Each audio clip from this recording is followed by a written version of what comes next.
Time to come into session. Oh, it's time. There's no time like the present to get started on this campaign. Alright. As we fade to color now, coming to the foreground, we see, traveling along the road of the Tribor Trail, recently exiting the high road headed south, a caravan of 5 wagons and a handful of individuals walking along said wagons. As we pan in closer onto this caravan, walking across the plains, we focus in on a singular wagon.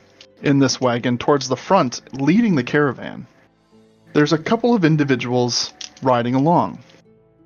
We see one individual, a kind of more darker skinned, scruffy hair, somewhat pointed ears individual with 2 individual tusks kind of sticking out of their straight-laced jaw, looking pensive out into the forests, pandering around. We see an individual who will soon be known as Rev. Rev, would you like to describe what the players and the watchers are seeing as they look at you? Yeah, you may recognize the character as a sort of orc-ish, if you are a little bit meta about it, right? But not quite what you would think of when you see an orc. A little bit more human than you may be familiar with. So, a bit of a scruffy, tattered, I would say robes, kinda, and a sort of more pleasant demeanor than you might know from most orcs. Across from him, sitting on the other side of the bench, is an individual who looks older in age, yet the closer you pan in on his face, there's a twinkle in his eye. Matt, who do we see sitting across from Mark? You see a gentleman whose name I forgot already. Oh, it's Bill. Good start. You see a gentleman by the name of Bill. He is an older gentleman, bald of head and white of beard. He walks with a little bit of a hunch because the years of being a pro athlete in an entertainment sector of well, for lack of a better comparison, the D&D equivalent of WWE. However, like all athletes, we can't escape age. And Bill was no exception. However, that doesn't keep his spirit from getting down. He wants to he wants to stay in the game. He wants to stay a competitor. And he just refuses to let his age get in the way. So, he has stayed active, pumped the iron, and you see a big, concerningly muscly old guy The boulder. sitting patiently. I cannot find the picture that I have for him. Hold on. I think you put in the chat. While you find that, in addition to Rev and Bill, who I'm sure will introduce their names eventually, but I can't decide. Am I going to use your character names or I'm going to use your people names? I feel like to keep the immersion, I'm going to just use your character names. So, okay, found it. In addition to Rev and Bill, there's another couple. There you go. Thank you, AI. This is Bill, spelled B-Y-L, Roshi. There you go. Perfect. In addition to Rev and Bill, there's another group or another duo in the wagon with you guys.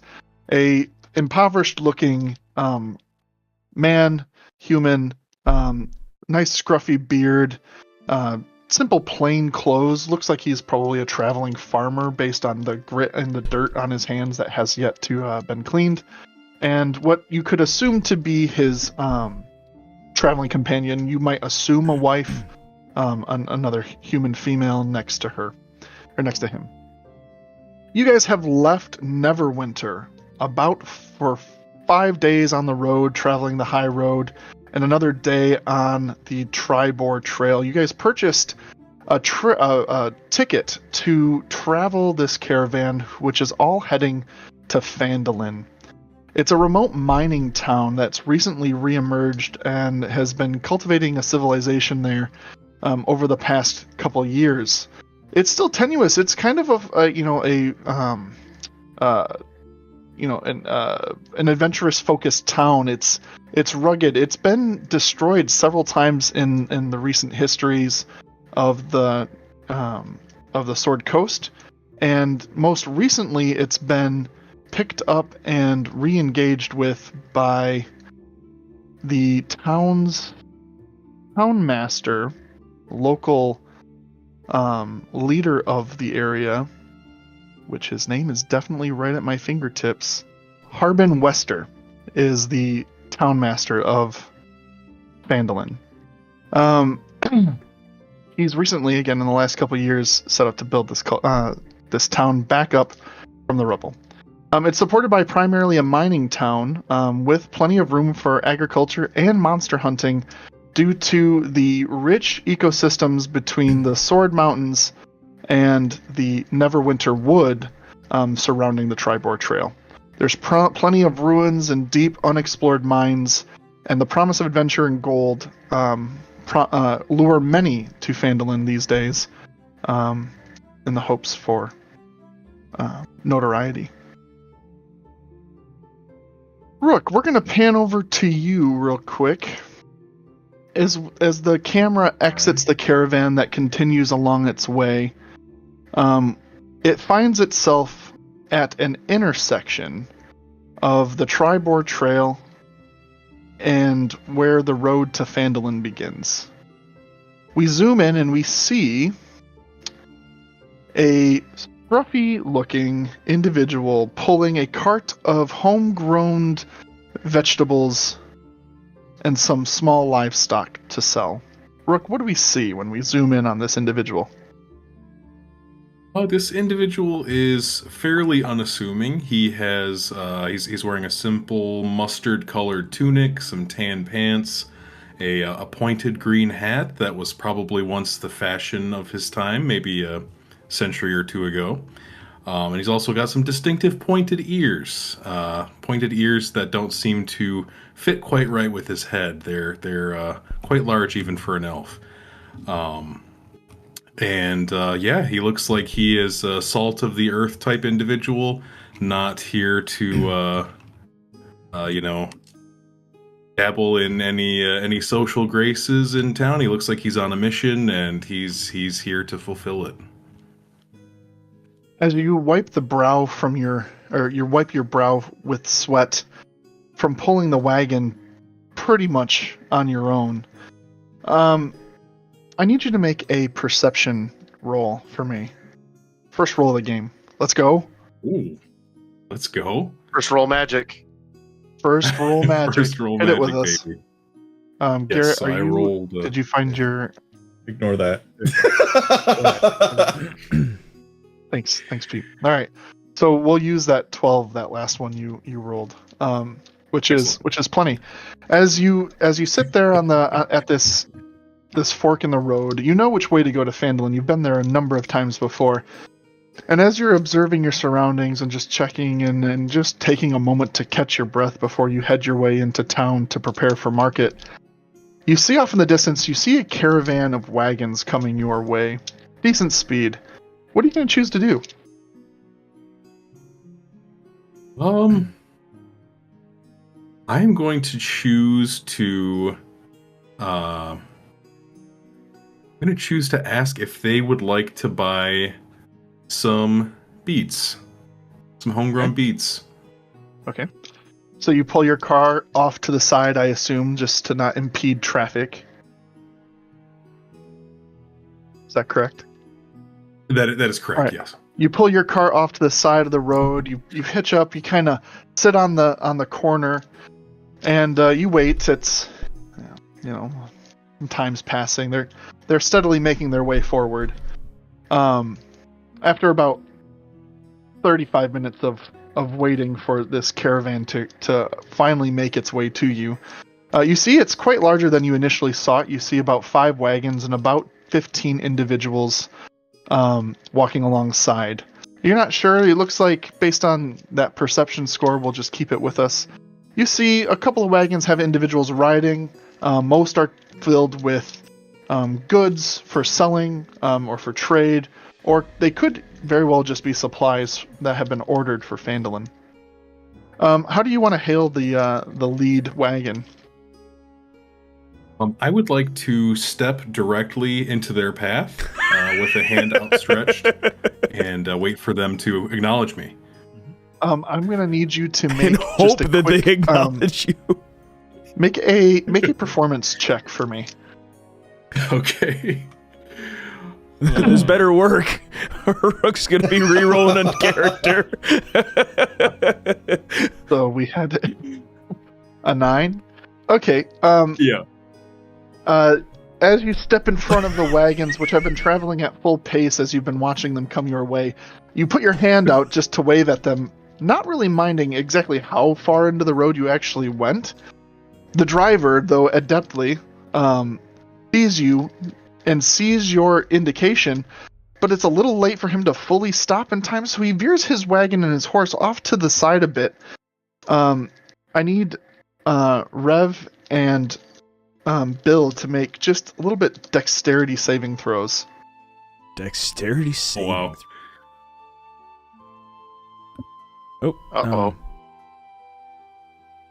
What if I wanted to just... I like the little roll of the dice that it does in the character sheet. I do too. Right. Uh-oh. Oh, My back. Rev, and Bill, hold on, let me roll for the NPCs. I'm going to choose. Is that a dex check physical or dice. saving throw? It's a saving throw. Okay.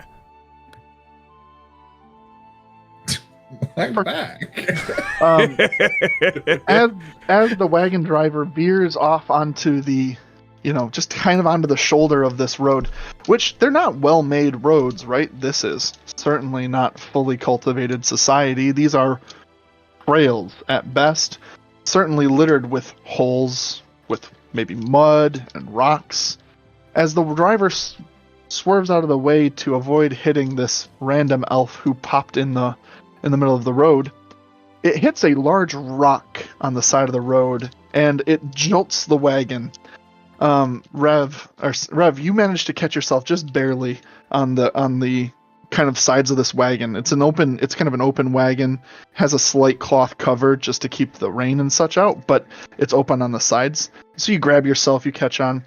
You see at the back, quickly as this happens so fast, the other 2 passengers, it looks like the wife is about to fall on the ground, but her husband quickly grabs her, holds on to her, and secures themselves. However, you look across to your elderly companion, who you haven't had a chance to really talk to much, and you see him absolutely fall onto the floor of the wagon. He takes no damage, but you see and he kind of gets up with a disgruntled kind of sigh. It looks like while he may not have been hurt physically, his pride definitely suffered a little bit in the tumble. I got up with a one-arm push-up. Yes, for flavor. Hey, give me a performance check, Matt. Oh, sure, yeah.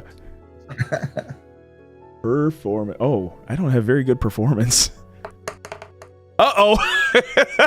Those are the best of us. You go to do a push-up, but then you hear a... My back again. And you just have to stay there for a little bit until that figures itself out.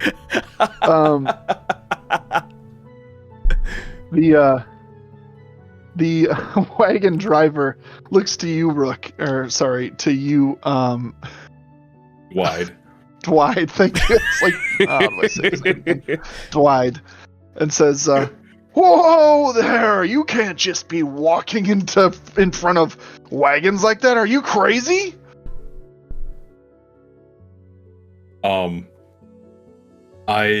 I walk up to the scene of the accident and appraising what has happened. I don't really engage much with what the wagon driver said, and I approach the group still with my in the spirit of a salesman, and I say, question: would anyone here be interested in purchasing freshly grown beetroots? So the wagon Farmer. the wagon is on its side. No. It's just kind of like off on like it hit a pothole. Oh, Think of okay, it okay. that. Hey, beet farmer, you forgot to acknowledge the driver. He asked you a question. I would love a beet. You hear this voice come from the wagon, but you see no person. You're selling beets? Oh, Yes. Excellent. Yes, I would like to sell as many as you're willing to buy, older gentleman. Hey, beet farmer, are you okay? Don't Oh, pay any. I'm quite all right. I'm a bit exhausted from hauling this wagon, but otherwise, it's been a decent expedition so far. Your Can't ears complain. must be tired. You haven't heard the driver. He was asking you a question. Pay no mind to the Oh, gentleman that's I- on the floor.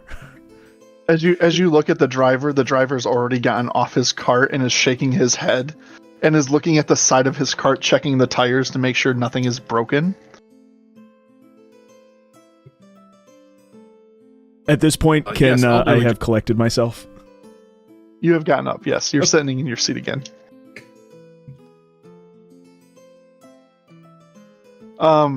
In addition, you see now the 15 or so people that have been traveling with the wagon now fully, the whole caravan did not cause a massive pile up on I-94, but instead rather did come to a collective stop.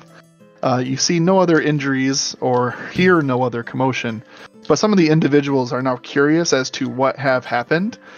So, Rev, you would see, and Bill, you will have noticed off to your side by the driver, you see the other individuals, some coming up to him checking to see what had happened, now walking away with disgust and shaking their heads. Some curiously coming around because, hey, who doesn't want some beets? Rook, I need you to make a sales pitch to the people around you gathering and make a performance check to see if you get any buyers. Do I make the pitch first and then roll? I or would vice versa? probably roll first to tell you how good of a pitch you need to do. Fair enough.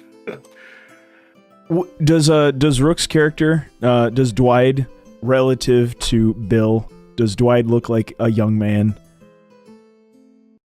He looks, well, relative to Bill, yes. Okay. Frankly, most That's all do. I need to know. Yes. You rolled a what was it? 16?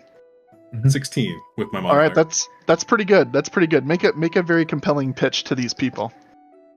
All right. Greetings, fellow countrymen and countrywoman. I'm here today to sell some homegrown beets in town, and it just so happens that fate has crossed our paths. Thus, it would be quite beneficial for you to take me up on my offer before I take my haul into town, and well, it'll clear out quite quickly. So I recommend you buy each of you take at least one beet. I'm selling them for 1 copper piece per beet. They're high quality beets. I've been doing this for over a century now, and I'm quite good at it. And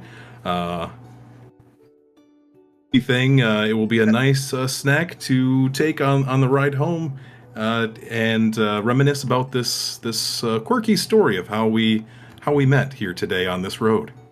Excuse me, young man, did you say a century?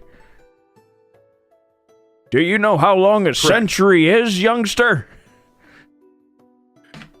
Correct. I have been farming beets for well over 112 years this summer. But who's counting? Are you good at it? Correct. I am the best beet farmer this side of the Star Meadow Hills. That is a fact. As you say that phrase and have this banter, you see a couple people perk up, and you now have a line of about 9 individuals trying to buy beets from you.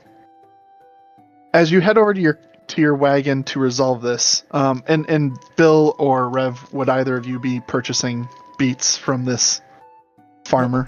No, in Certainly. fact, my character would be actively discouraging customers from buying these beets because the farmer has still not apologized or acknowledged that he has caused an accident. All right, make a performance check for me.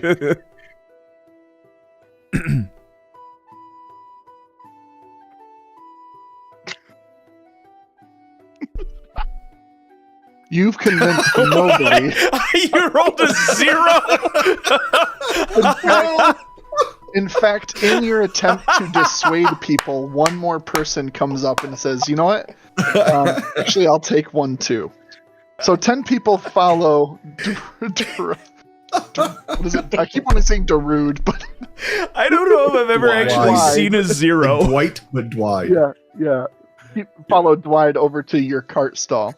As you resolve your sale, mark 10 copper pieces or 1 silver piece added to your inventory, and minus 10 beetroots from your inventory, Dwyde. All right. As that resolves, the camera pans out and slowly drifts about a couple miles to the town of Phandalin and settles on a building, well, more specifically, the alley next to the building that's right at the front of town. You see, hanging from the front of the building, a sign that says, Barthen's Provisions. And next to Barthen's Provisions, you see an alleyway.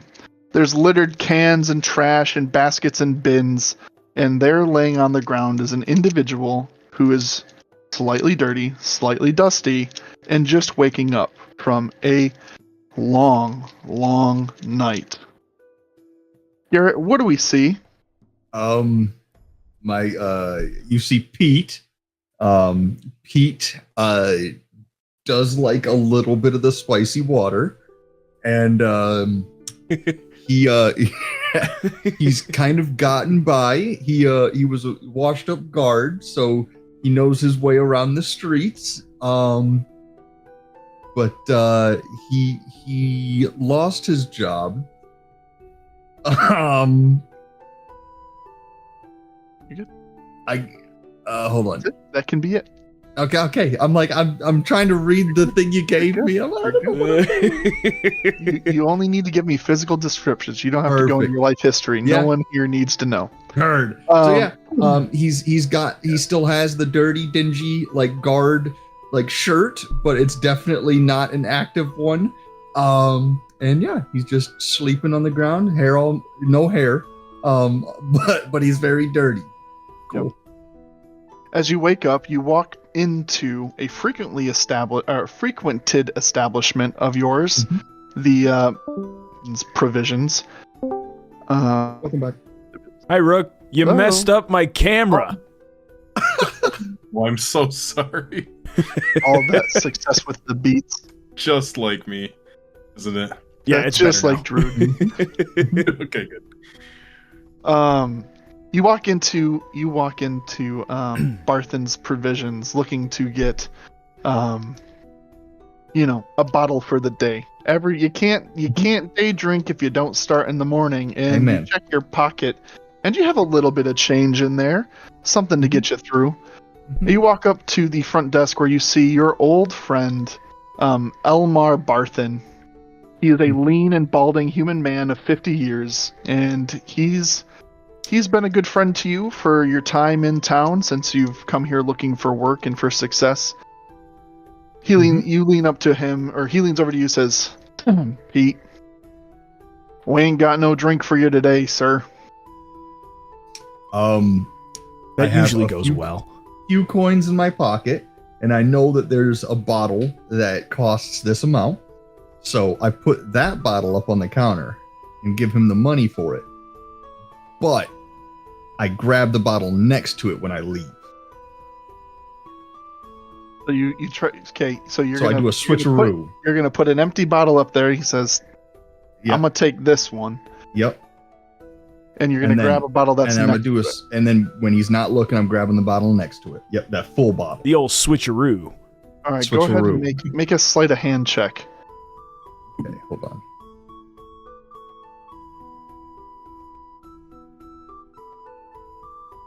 No shot.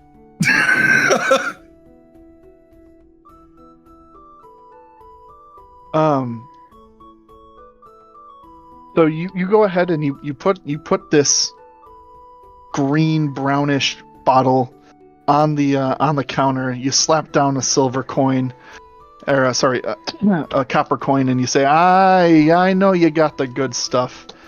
And you take your bottle and you put it back in your pack and you go to leave. You know this is the thing. You've done this every day.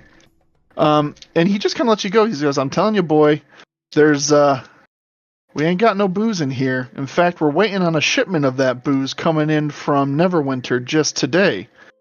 You go to take a swig of it, and you spit it out. And it actually isn't alcohol. It is a bottle of cleaning solution. We say thanks, and we take that with us anyway, because there is a little bit of alcohol in that. And we've got rock gut already, so, not much can hurt us. All right, we're taking it anyway. As you approach the door, you hear this heavy sigh. Listen, Pete, I'm telling you, there's a caravan coming in any moment now. I'm telling you, boy, if you can't get it right without something in your system, and Lord knows we've all seen our hard days, just go over to the caravan, see if you can't buy something from them directly, or whatever it is you need to do. But don't bring me any trouble, you hear me, boy? Not a problem. I'll be back tomorrow. As you walk out of the saloon, or of the general store, you see it's a it's a pretty sunny day, pretty clear skies. It looks to be about mid-morning. You're right by the entrance of town. He said there was a caravan coming. What are you going to choose to do? I'm going to go ahead and sit down at the gate, take a drink of my cleaning solution, and wait for it. All right. He's the guy that has a bottle of Windex and forgot to switch it with Gatorade. Uh-huh. I'm going to go ahead and wait at the gate. I need everyone to roll a perception check.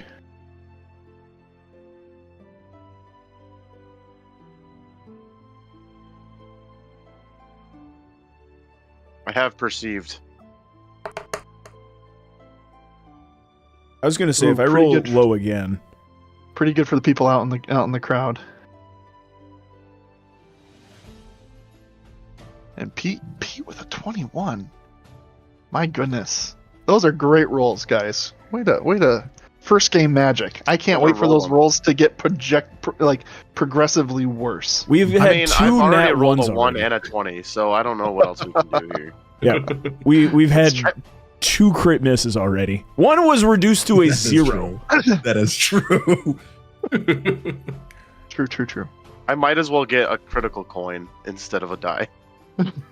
That's right.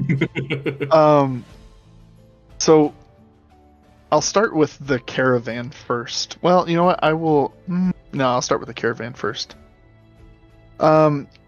As the last sale is pending on those beats, you hear the wind pick up. It's not really too notable, but you hear more of a kind of carry on the winds more and more. I know I need to do that. You hear it's kind of it's echoing, it's reverberating, and it's getting louder, and it's getting louder, and soon you hear a and you hear this too. Sitting at the gates, you hear a reverberating bellow as off in the distance and right above you guys see a massive gleaming dragon, or at least what you seem to be, as the shadow fills and blocks the sun and fills the valley. A giant white dragon soars right over you and heads towards the lofty mountains off in the distance. At that sight, the caravan driver says, "Get in, we need to go," and he starts the caravan and they start making tail for the nearest clearing. Pete, from your perspective, the dragon is straight ahead of you, and you see it flying off towards the hills. You hear a slight commotion off in the distance. It might be the caravan, it might be something else. What do you choose to do?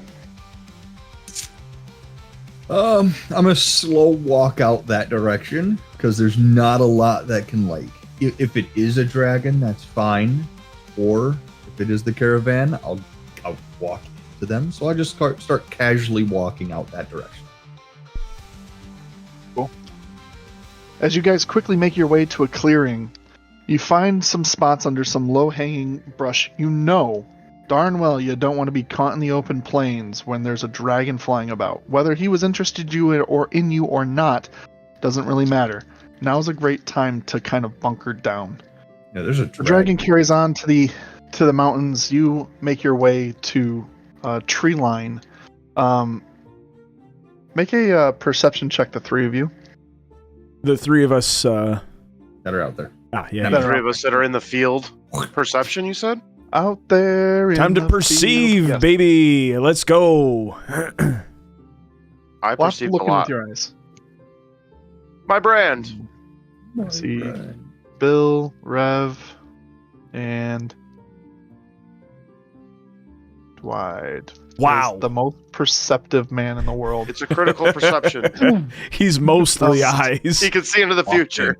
You guys, as you're looking about, making sure everyone has gotten to the tree line safety to get out of the open skies and the open fields, you can see not terribly far off is the town, which you can assume to be Phandalin.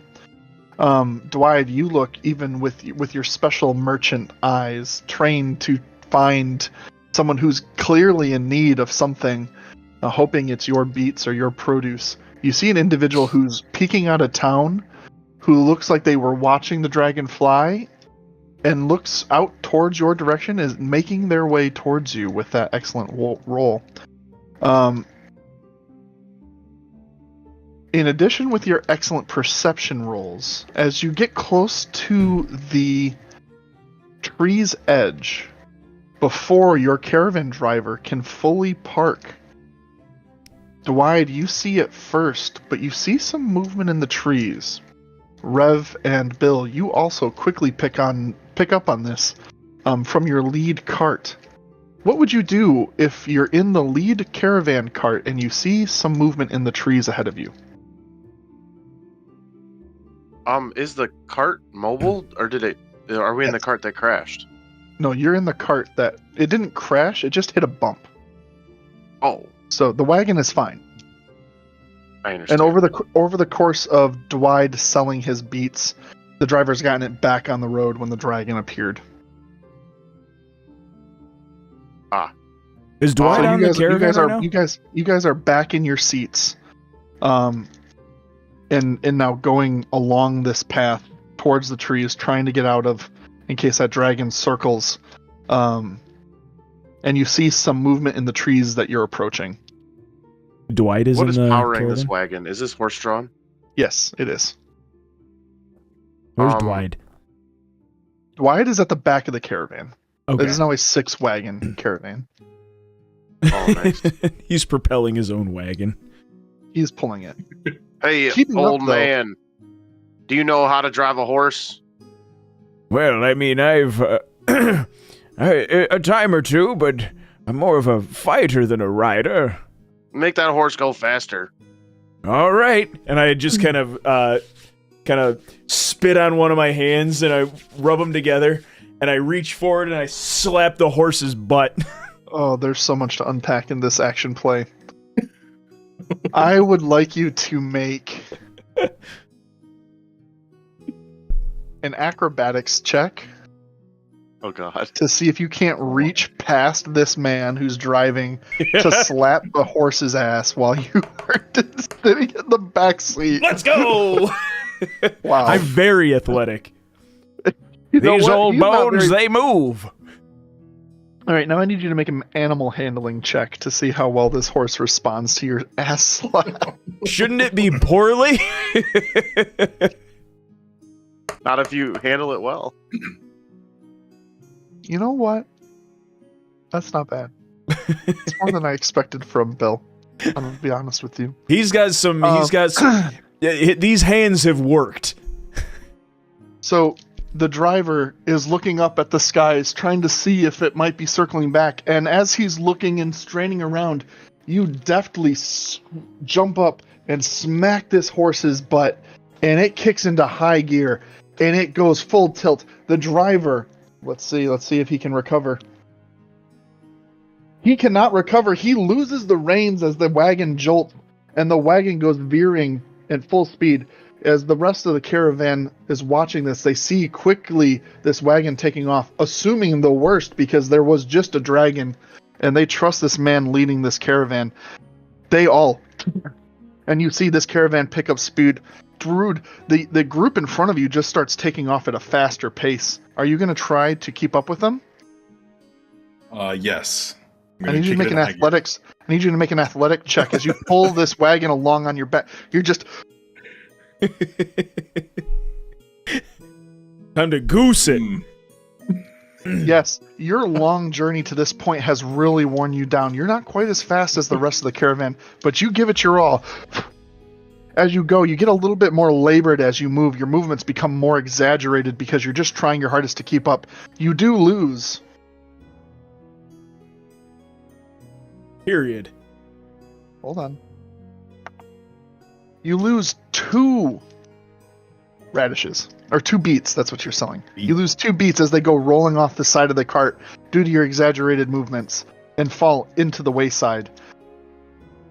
Not that you necessarily know, but just mark that for your inventory. Well, with your perception, you probably know your passive perception's through the roof. So you see those go and you just go, and you keep going. All right, the horse and wagon is quickly approaching the tree line. He does able to manage and regain himself, but it's really too late. As he gains composure of the reins, he pulls back, saying, "Whoa!" And the horse slams and tries turning. Let's see. Let's do a fumble roll for the cart. Perfect. He saves the cart, being very used to this whole setup, having driven many times. He quickly avoids a stump that was just right on the outside of the tree line and brings the wagon to rest. And you take a quick breath as you're able to come to terms where you're at. Quickly, Bill and Rev, make another perception check.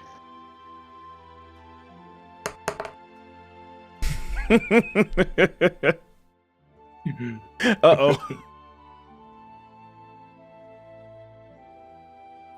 As you get and you stop and you collect yourselves, let's see here. Oops, that doesn't need to go off the desk, and that didn't need to, that's cocked in. Alright. That is a...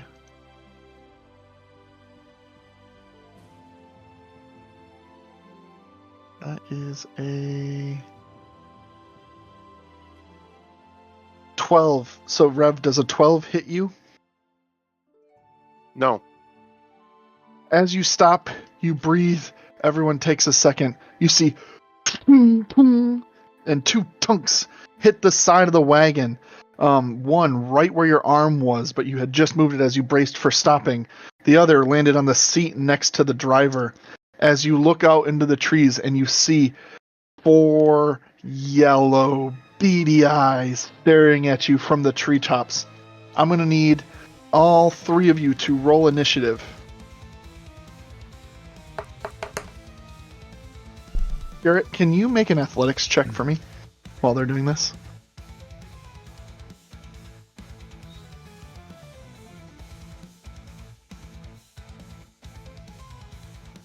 I don't know what that is. Oh, that's wonderful. What it was. That's good. That's a nat 20. So, fueled by the promise of booze and the fear of being caught in the open, you have made excellent time. You have now closed the distance by more than half, and you can see the chaos that ensued in front of you. You saw an old man smack a horse's ass and the whole thing go crazy. And while that's an advanced maneuver, you know something is going on. And as you're about maybe 30, 50 yards away, you see a couple of arrows fly out from the tree line and strike this carriage. You're gonna take a couple of turns to get there, but we'll have you roll initiative in just a minute. Okay? Does it show a turn order? I think there is one. There better be one. Auto initiative? Oh no, that's not what I want. Does that change? Auto initiative. Oh, why doesn't it group those? No, so you had... Bill had an 11. And... Dwyde had a 4. White. No, Yeah. I will struggle with you forever, Mr. Shrewd. It's based on Dwight Schrute, for those at home keeping score. But he's called Dwyde Shrewd in the D&D verse, so... If you could get his name right. Okay, I will go live with the screen here in a second. Goblin. A goblin. There do be goblins. All right, at the top of the initiative order. Let me roll for the At the top of the initiative order is you, Rev, who, now recognizing the threat, first to respond, quick to take action. What do you do? Oh, I believe I will run up to this goblin. Is this goblin covered somehow? Those goblins, one of them is currently up in a tree branch that's about 8 feet up. One is behind a tree. So this will for let's just say this goblin.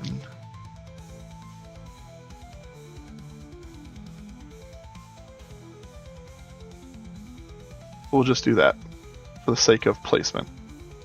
There. So the goblin archer's up in a tree, and there's one goblin on the ground.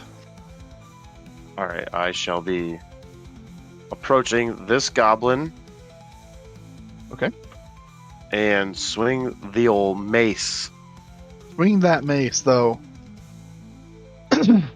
Does a 8 hit? No. You miss with your mace swing. But nice try, though. Are you carrying a shield?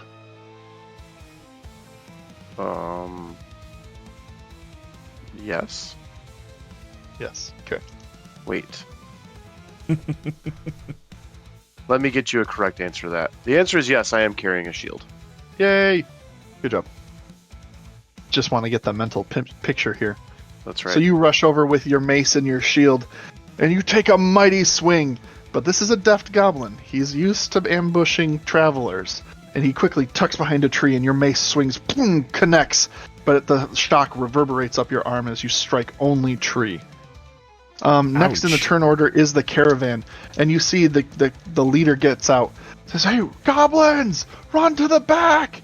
And he starts getting out, and he runs towards the back, letting you guys handle it since you're clearly taking action. Next in the turn order is going to be Bill. Bill, what do you do? Oh, Bill grabs his quarterstaff. He spins it like an anime character and runs at the goblin that just ducked behind the tree. All right, go ahead.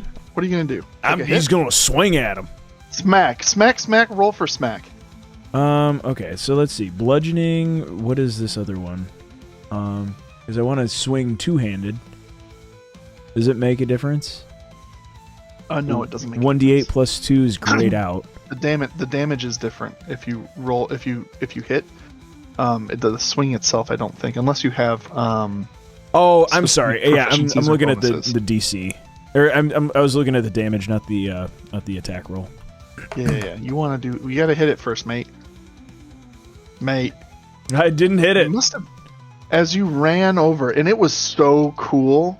Like you got up, You held the staff in both hands. You gave out a wonderful war cry.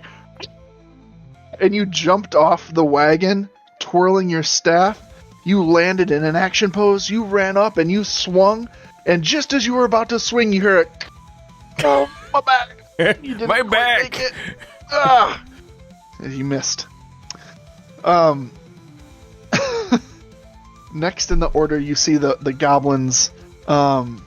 He's now he sees you in kind of a fragile, exposed state, and he just kind of gets this wicked grin, and he's gonna try stabbing you with his short sword. So let me go ahead and roll for this. That is a 13 plus 2 Yes, it for a hits. sword hit for 15. So he takes his sword with that wicked glance and just shoves it into your side. And that's going to do... My back again! That's going to do 2 plus 2 damage. So 4 damage, 4 slashing damage, even though I described it as a piercing thing. Slashing damage. And as it hits you, you arc in the pain, but also kind of relieves your back. Oh. That was just the pop I needed.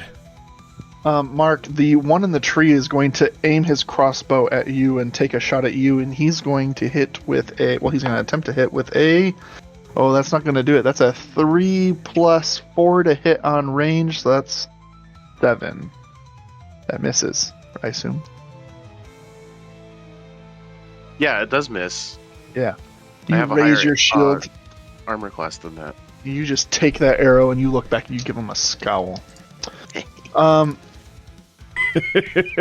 Garrett. Dwyde, you are a sizable amount of distance away. Probably would take a turn of 30 feet to get there.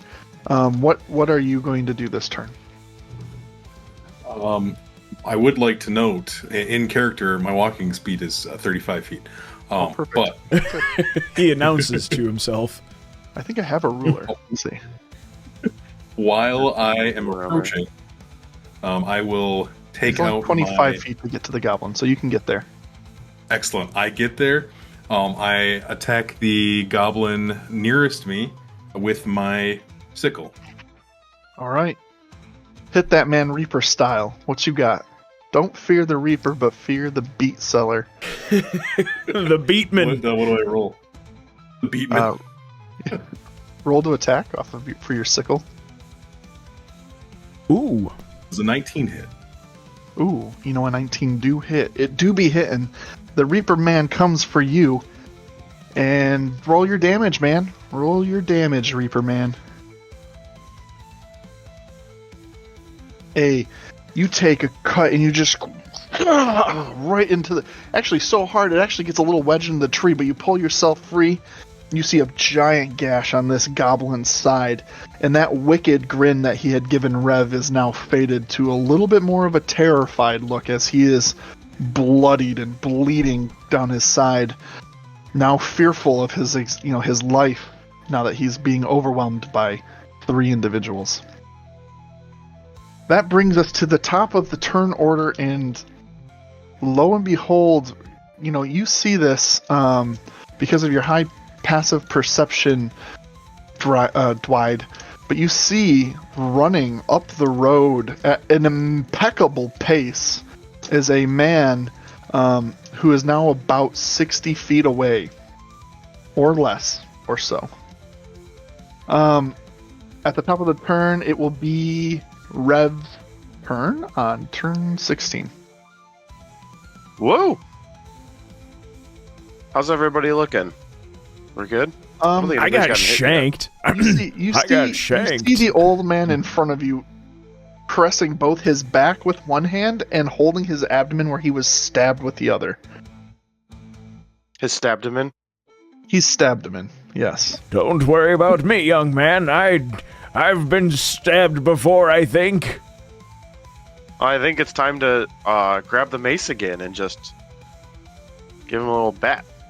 All right. Rev goes to hit the old man. Whoa! Why are you hitting me? Open your eyes. That's a natural 1. Yeah. Hold on. Boy, I'm actually. D&D Beyond sucks. I'm gonna roll 100 on this. Can we and- refresh the RNG on this? Y'all weren't saying that when you were rolling 20s earlier. Yeah, but now that the rolls are bad, Yeah. Where it counts. Friend huh? Jesus has forsaken us. pray to RN Jesus. You got distracted by the old man. You went to swing, and as you go, you accidentally miss, but you hit the tree again. You thought you had moved just a little bit enough to the right to avoid this tree. This time, the reverberation goes up your arm again, and it's now shaking in your plate. I need you to make I'll let you choose an acrobatics or an athletics saving or ability check to see if you can hold on to your weapon, or else you might fumble it to the ground. Whoa! Ooh, Ooh. that was the right choice. You hit it, but instead of but using your orcish heritage and just knowing that grit makes right, you clench everything and hold on to that weapon as you just feel the sting of that tree once again. You might want to move away from that tree. That tree is going to hurt you. That tree's beating your ass, dude. On their turn, the villagers are going to, or the caravan individuals are going to continue to circle back toward Dwyde's wagon and just kind of hold and hunker down behind some of these wagons to create a shield for them. They're too afraid to go towards the main road, and also equally terrified of being near goblins, which is fair. That will take us to Bill's turn. Bill, what do you got for us? Is the archer? Oh, let me see. Point and ping. You are in melee. You are in melee range with this goblin. Okay. I'll say that. Is this And one? he is there, but vertically he's 8 feet up. So Okay. he's kind of above you, but not necessarily melee range and not necessarily an opportunity range because vertically speaking, he's more than 5 feet. Okay.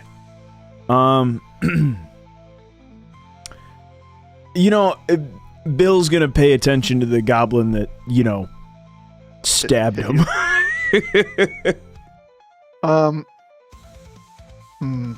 I think canonically, like, if I'm imagining this in my mind's eye, I see Rev and Bill kind of on one side of this goblin. It's a little pained by the limitations of virtual gameplay. However, I would consider this to be a flanking opportunity with a companion or an ally of sorts with Dwyde for you. Sure. Well, Bill. I don't like getting stabbed, you little cretin! And I swing my quarterstaff again.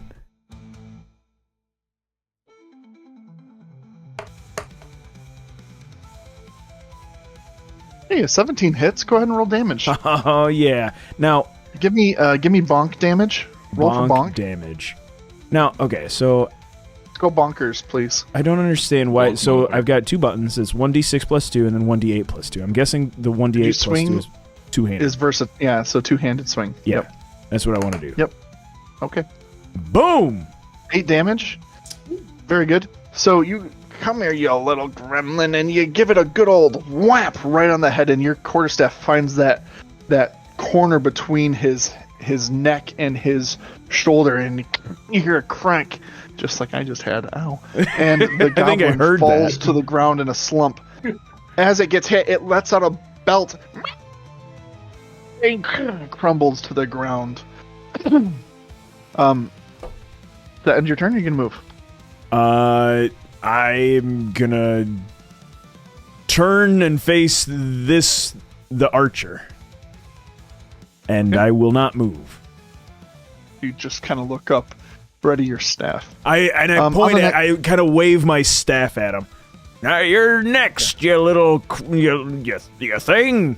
That kind of hurt. I don't like what's happening. Yeah. Okay. I will get my Deckard Cain voice, and I'm going to use that as soon as my voice works. Out of the trees behind you, at the sound of that cry, out rushes 2 more goblins. One is going to head towards the back, and I don't have tokens for the caravan people, so forgive me. One's going to head towards the caravan individuals, and one is going to rush towards you and actually going to get up to you, Bill, and is going to take a swing at you because you just killed his friends, and they were watching from the other side of the road. Aw, thank you. Is that the drawing? I assume that's maybe Mark? I don't know. No, that was me. Oh, that was you? Very good. Caravan. There you go. Perfect. He's going to get up here. He's going to get close. They're going to roll on you for an attack, Bill. That is a 12. Does a 12 hit your armor class? Matt? I'm sorry. Yes. Not no, a 12 does not hit me. Okay. So this little goblin runs up, and swings at you, but you block it with your staff, just catching it in time. The other one is you're going to have to be faster than that. The other one's going to use a dash action to get up on the third wagon in this caravan, which has the 2 individuals that were riding with you, the husband and wife, who are now cowering behind it, and he's going to tower over there as he looks to attack these individuals. Exclamation. Thank you. Metal Gear Solid sound effect. Garrett, That's what I was thinking. go ahead. So you enter combat this turn. Go ahead and roll a initiative check to see where you fall on this. Hold on. And I haven't forgot you, Brooke. We'll get to you in just a second. Oh, great. Dr. Robotnik joins the fight. That's pretty good. All right, so we'll resolve you at the top of the order next turn. Dwyde, it is your turn for the last turn in this round. Go ahead. What are you going to do? So you saw the goblin go down. You saw the goblins kind of come out of the trees behind you. You see one rushing up on Bill. You know there's the one in the tree. Your passive tells you all too high with the screech that comes from the villager or from the caravanners that someone's going over there. What are you going to do? I'm going to break from this group, and I'm going to go after the goblins approaching the caravan. Okay. And I assume I you don't have know if I have enough movement speed to reach him. Well, let's find out, shall we? Also, I prefer Doc Ock. Hello. We'll call that Peter. 30 feet, but you should have enough if you use your entire movement to get over there. I'll use my entire movement to get over there. So you go over, you round the corner, and you see this goblin looming over the 2 individuals, clearly cowering, the husband shielding his wife. What are you going to do? I will swing my scythe. Swing away, man. Swing away. Run it back. I cast Knife Stick. I'm going to stab a bish. Ooh, excellent. You slice at this goblin. Go ahead and roll damage. Oh, 4 on a 4. You'll love to see it. Let's go. You immediately lop off the wrist, the hand that goes up to block this scythe as this goblin, in sheer terror and being surprised by someone coming after him so quickly, he loses his hand. It flops to the ground, and he gets out about, and he turns to stab you back. We'll find out on his turn. At the top of the turnover, Pete, it's your turn. You are quite a ways away. You are more. You are number about 40 away from the group. Are those rocks next to me right there on that map? You can easily find some decent sized, fist sized rocks in this unkept road. Okay. Well, I'm gonna just assume because on that map it looks like there's a boulder right there. Go Go ahead. Yeah, I'm gonna go ahead and set up on that boulder with a crossbow. Is that goblin archer in sight? Are the leaves obstructing my view? Make a perception check. Make a perception check for me to see if you can what you can see as you approach the scene. And yeah, you can see pretty well what's happening here. You see that there's an archer in the tree that's kind of got his bow aimed down at these individuals for sure. I'm gonna set up on a boulder, and I'm gonna go ahead and take my crossbow. I'm gonna shoot that one out of the tree. All right. Go ahead and take a staggering shot for me. Hold on. Is that like my crossbow? Yeah, just shoot your crossbow. Womp. As you run up, you see these individuals in fear, and you shout out, "Have no fear, for I am here!" And it just misses. Just misses. Hell yeah. What a bunch of misfits. Hell yeah. Did I at least draw the attention? Arrows fly silent. Of the archer? Yeah, you saw the archer look at you, and then look back down. Okay. Notice me. All right. Hey. Notice over here. Notice me. And also, just for canonic flair, you also had to set down your bottle of cleaning solution. Yeah, for sure. Yeah. For sure. Maybe it's because there's not enough booze in that bottle to actually help you hit. Hold on. Can the crossbow be like one of the one-handed ones, and then I'm still holding onto it? Can we do that? That depends what we have in your inventory. It's a light crossbow, so it still does take two hands. Sorry, but we can work on that. I mean, unlucky. What we need is to get you need to get someone to modify your crossbow to give you a drink holder that you can still use a straw with it. On the crossbow. No straws. We'll just tilt the crossbow.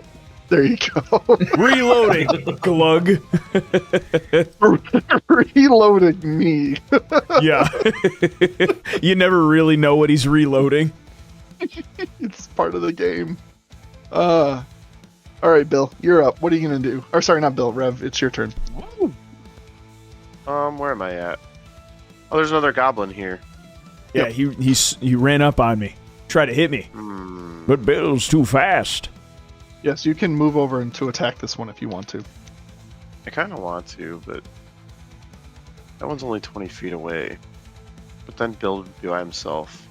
I'm gonna do that. I'm gonna help the Bill. All right. He seems to be an innocent bystander. Do you want to flank the goblin with Bill and pinch him? Yeah, is that allowed? Yes, you can. I gotta go down here. You do. Front and back. Nice. That gives you advantage on your attack rolls. Ooh. Good thing I can roll it twice. Just misses his armor class. Sorry. So he sees you roll up behind him, and you come down with a mighty swing, and he glances it with his scimitar. Clearly stressed out by now being pinched between two people. What? I said, "Ipe." Next would be the caravanner's turn. They're going to... the husband's going to usher his wife further around the corner to get out of the way of this goblin that's now distracted by Dwyde. And going to continue to kind of hide himself by this wagon. Now, Matt, or Bill, your turn. So, that goblin running up on me and me blocking, that felt pretty cool. So, Bill... quarterstaff still, in blocking position, spins it a couple times, and does a quick whack. Oops! I rolled the damage first, because I know it's going to hit. You have advantage on it, because Rev is flanking with you. Oh, let's go. Come on, go for the crit. Ah! No crit, but still hits. Should I just use that damage roll? Let's see. Do I like that damage roll? If it's good, then yes. If you're okay with it, I'll re-roll it. Re-roll your damage. It goes down. Yep. Yeah. I like that damage more. Technically, the 19 was the one that hit, so... After you block that, you get a flashback to your time back in the arena. Your head fills with memories of Bill, Bill, Bill, Bill, Bill, Bill. As you begin swinging your staff and you go, just like then, and you crack your staff around and wallop this goblin on the head. And you send him kind of reeling like, whoa. Bonk. That's an excellent whap-hap. Bill does a little bit of a going... showboaty kind of like arms up. Are you not entertained? The goblin is going to look to just kind of take care of you as his primary prey and hope to get out of here. He's going to roll 16. Against me? Yes. Yep, that'll hit. So in his daze, he collects himself, shakes out of it, goes to slash and does 5 damage to you. How's Bill looking? Not great. Bill looks like Bill should tend to his wounds. This is the way of the gladiator. The ranged archer is also going to shoot at you since you were so aggressive in your cry. And that's a 23. Ooh, he's swinging at me? Yes, he's shooting at you. Uh-oh. He's shooting at you, Matt. Or Bill. And so the archer is going to do 4 damage. Oh, boy. Is that the end of Bill? Not yet. Let's just say I cannot get hit again. The goblin next to you, Dwyde, is going to answer your challenge with a 18 to hit. Oh, that hits. All right. This goblin. That is a max damage roll for 8 damage to Dwyde. This whole level 1 stuff hurts. Yes, it do. Are you okay, Rook? Are you still up? How is Dwyde looking? Dwyde is quite dazed and taken aback by the damage he's just taken. The pain hasn't fully set in yet, but it's enough to stagger him a bit and make him blink a little awkwardly. I see. At the top of the initiative roll, we come back to Pete, who's standing on a rock. What would you like to do, Pete? We're gonna go. We're gonna yell out a sorry. Hold on, and we're gonna reload, and we're gonna do that again. All right. And go ahead and we're gonna take a swig from our cleaner, and then we're gonna reload the crossbow. Your bonus action is you take a drink. Yep. You load the crossbow. We're gonna reload the crossbow. We're gonna use the rock to brace the weapon this time to hit that one. Yeah. That's so you nice crouch rock. low. You get in position. Yeah, we're using the rock. Yeah. Yep. All right. After the cleaner. Go ahead and roll attack. Trust the virtual dice. Don't trust the virtual dice. Sadly. I have a +5 and I'm missing. that is pretty unfortunate with a +5. You'll have your day in court, son. But it's not this day. 12 unfortunately misses, and your arrow wedges itself in the branch that the archer was standing in. Well, hold on. Aren't I technically ambushing them? No, because they're already engaged in combat. Okay, I was gonna say because they didn't know I was here. No, but they're already on alert because they're in the middle of combat. Okay. Yep. Heard. Then that will take us to Rev. Garrett clearly doesn't have good aim while drinking his cleaning fluid. I'm telling you, man. They Makes gave you me go a some little bonus cross-eyed. stuff. I'm telling you, man. They gave me the bad cleaner. Bad cleaner. Yeah, they gave me the bad cleaner. All right, I am going This to. cleaner doesn't clean ducks. I'm gonna notice that Bill looks ouchy. It's easy to notice. He looks ouchy, and I'm gonna start chanting in Orcish. Mi cog ul skog za. Mi cog ul skog za. And I cast Healing Word on Bill. There you go.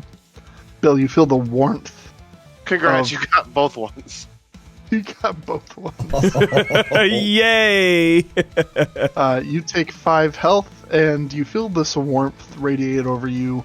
You hear this strange, I know strange Orcish. words reach you. You know a little bit of Orcish.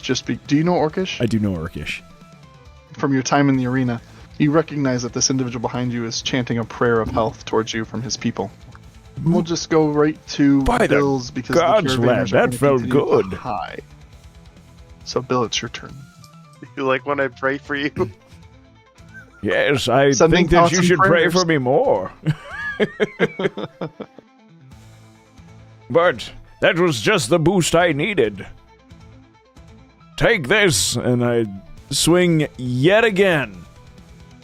With advantage this time. Put your whole back into it. Maybe not. The whole that'll back. hit. There's swang 1. Come on, hit me with the crit, baby. Let's go! Let's go. Crits in chat. Let's go. That's a huge crit. Crit this fool. Boom. Double the Yeah. dice. Double the dice plus your hit.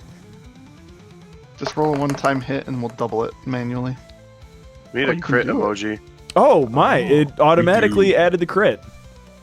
Oh yeah, 11. Ooh. That's awesome. You are absolutely murking this goblin. He stands behind you. You feel that warmth, and the thrill of the arena comes back to you. You haven't felt alive like this in years. You Finally, take your a true staff, fight. and you shove the hilt of it right into this creature's skull and slam it into the ground beneath you.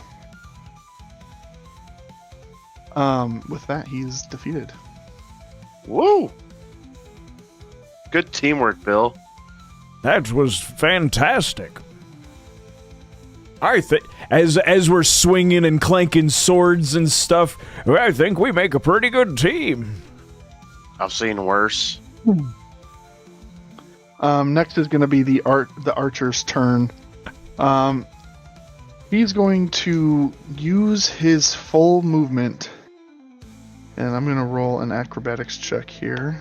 That's pretty good. Okay. He's going to use his movement to start jumping away from one tree branch to another.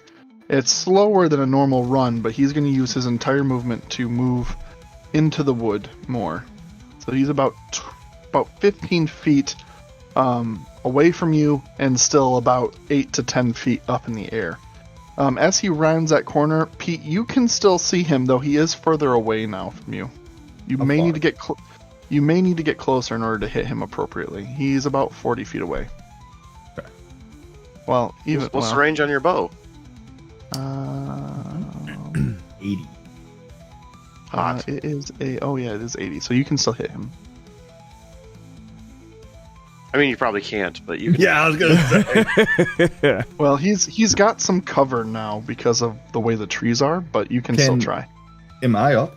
But it is not your turn. The other goblin just yet. The other goblin by Dwyde is going to swing on Dwyde, and that is a 19 to hit. Not Dwyde. No, that is. No. RIP's in chat for Dwyde. I'm about Why? to ruin this man's whole sevens? career. That's what Rook already said. That's 4 damage of slashing. That kills me. Gentlemen. Down it's been an goes honor. Dwyde. He's downed. Those sevens. Yes, he's downed. Oh no. The goblin is going to take this opportunity to also begin running, fearing for himself. Put him right here. Next up is Dwyde on the rotation. So Dwyde, I need you to make a death savings throw roll. All right, and then remind me what the modifier is on that one, if you would, please. Is it There Constitution? should be. Yes, there should be a. Is there not a death saving throw? Where is Button. it? Death saves. Here we go. There you go. Does it just pop up when your health is 0? Yeah, it does. 16 Ooh, saves. save. Right, that's one positive counter towards you, so you're not in immediate danger. The goblins are in a point of panic at being overwhelmed and fearing for their lives. They are fleeing, and you have about one turn to do something about it. Pete, what are you going to do this turn? Can where Rev is standing? Can he still see the goblin archer? He might be able to with a good perception check. You can still see him, but you do know getting closer would be advantageous for your For your. I'm gonna walk a few steps closer. I'm gonna walk about half the distance. Time. Go about half the distance. Not drink the cleaning fluid this time around. Not gonna take a swig. I'm gonna have a little bit better angle on him.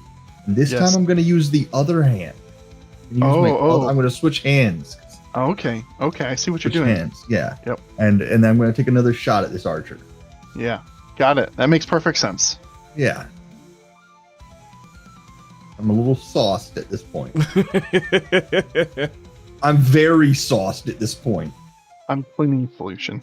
I am very sauced. That hypochlorite really burns you. I am just extremely sauced. I need but what's your character doing? I need you to make a Constitution saving throw. There. Okay. That's not too bad. Yeah. So you switch your hands. You're swaying a little bit. Now you're on uneven ground. Then you go, boom, and you shoot it. And it's just like... Shoot the ground in front of me. It just goes straight. It doesn't actually go up or it just goes straight into the woods. Yep. And you're just like... Yep. Feeling a little awful after that one. Too much movement. Too quick. Pass out movement. right there. Not quite. You saved from doing that. You saved from falling headfirst in your own vomit. We'll just say that much. Delicious. Rev, it's your turn. What are you gonna do? I'm gonna cast Sacred Flame on this guy. Can you see that? I didn't see that. How do I pick a guy? Just tell me which. Oh, that one. There you go. That one. Hey, yeah, that one. Okay. Go ahead and. That's me. That's a me roll. Yeah, you roll. So 13 to save. That is. It's a dex save. Oh, I'm not looking. I'm looking at Pete. That is a 12. No save. No save. Oh. So how much damage do you do? Give me holy fire 7. damage. Wow. You hear a and you think that was from that rude elf that came up to you earlier as he ran off to help the people. Which maybe that redeems him a little bit in your mind, hard to say. But you see the goblin bolt, missing a hand, clutching it as he runs full forth. You summon your holy energy that you've been bestowed from your tribe and your practices, and you reach out and clench the goblin in it, and you see the flame, this white mixed with blue and a little bit of crackle mixed within it, engulf this goblin, and very quickly the intense radiating heat expands from this creature, and all that's left, instead of the visage you saw before, is a pile of ash. Sick. Nice. Bill. Lord. Bill. That was sick.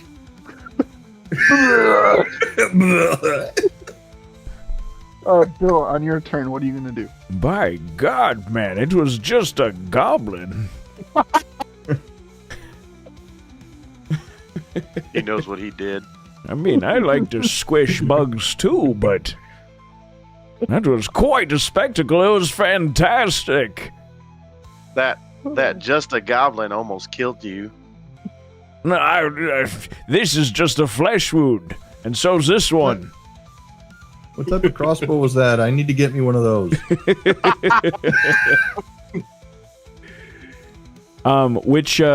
So the archer, he's still nearby? Yes, he's about 20 feet, or about 15 to 20 feet in front of you and about 8 feet up. I'm gonna pop out there's a javelin. A length, width. There's a Pythagorean theorem there for how far he is away. But Well, I've got a range of 30 for throwing a javelin, so... That'll do. It's gonna be tough. It's gonna be tough standing where you're at. Would you like to move to get a better vantage? I would love to move. Give me a perception check from you just to see how well you can spot this man or this guy, to see how well you can get a read on him. Perception in the check. Brush. I am just Okay, regular perceptive. In the heat of the moment, I think in the heat of the moment, he was right above you. You kind of got a sense for it, and your prowess from battle is absolutely fair. Let's move you here. I think that makes the most sense from a sightline perspective. Yeah. And you should have a good read on him now. Hey, I wouldn't stand there if I were you. Garrett will shoot you in the back. Yeah. Not that you know that. Son, I don't know if you know, but what you're drinking there isn't alcohol. Yeah. Do what you need to do. Worry about yourself. I pop up a javelin, I wind it back, and I let it rip. Uh-oh. My back. Oh! Hey, I can do that too. My stab wound. You run out to the side. You pull the javelin out. You do a little. You like click a thing on it, and it goes all the way, pops all the way open. You go and you take a mighty step. You see the muscles flex, and he goes to turn. He goes, go back. This is very in character. And on the goblin's last turn, he uses his entire dash and action to flee into the dense brush where he is gonzo. I'm gonna. Bill wants to. He's a pretty cheap man, so he's gonna bleed his way over to pick up the javelin that he threw. Oh, you never threw it. I'm canonically saying you never threw it because you're okay. Hey, while you're up there, can you get my arrows? I need to buy more cleaning Dwyde, I need you to make a death saving throw. You guys are out of combat. Dwyde is still bleeding on the ground. Oh, I cast Spare the Dying on Dwyde. Okay. Dwyde, you feel as in your unconscious state, you feel a slight warmth grasp your soul. You feel sleepy. You're just gonna take a nap for a little bit. You're stabilized with 1 hit point, but you are on the ground, very bloody, very dirty. Do I have the wherewithal to cast a spell yet? You can, yeah, you can. You can collect yourself. I am going to collect myself, and I'm going to immediately cast Cure Wounds on myself. Okay. Oh, is there no action roll? It's just the 2d8, like the... Yeah. Yep. Oh, cool. I do that then. I wish there was a There you go. Take your 12 health. advantage, And be fully healed. disadvantage toggle on this character sheet, Is there but I not? do not see one. I don't know. Don't know what to tell you. I just roll it twice. Yeah. What are you rolling for, Matt? Oh no! I was just observing that as going through. I see. That So, there's no Rook, just after you cast a spell, there's Yeah. something. There's a slots thing up there that you can check to indicate that you've used that spell slot, Aha. and that'll just help you keep track of how many spell slots you have available. As you come to... Oh, okay, Go thank ahead. you. Got it. No. You got it resolved? Yep. Yeah. The Nord quick. As you come to closure on the fight, collect yourselves, dust yourselves off. Let me delete this last gerblin. The caravan leader comes over to you, Rev, and says, "Oh, thank you guys so much. I wasn't sure what was going to happen to us when that goblin started shooting. But thank you guys for saving us." Well, I don't think any of us knew what was going to happen, but I'm glad everybody's okay. Well, all well and good, but we probably shouldn't stay here. Who knows if that guy goes and gets friends. I haven't heard or seen the dragon. Do you guys want to continue on to town? That's probably the best strategy. I think so too. So I assume Bill and Rev, you're going to jump back in your wagon. Dwyde, you're going to go and collect your cart. Pete, are you gonna do anything, or are you gonna just what are you gonna do right now? I'm going to just go sit in. I'm just gonna go sit in Dwyde's cart on top of all the beats and let him tow me into town because I'm too drunk to walk. Are you trying to be sneaky about it? No. Okay. No, I'm just walking up and laying down. He said no. Dwight, are you gonna just let that happen? I'm going to turn to him and say, I'll have you know, beet juice is a common cure for hangovers if you're interested in purchasing any of my wares. I'll be heading into town. You can ride with me until that point, at which point you will have to disembark so that I can sell my wares. I'm gonna just go ahead and matter-of-factly. Yeah. Once we get into town, I'll bounce out as I take a bite of a beet.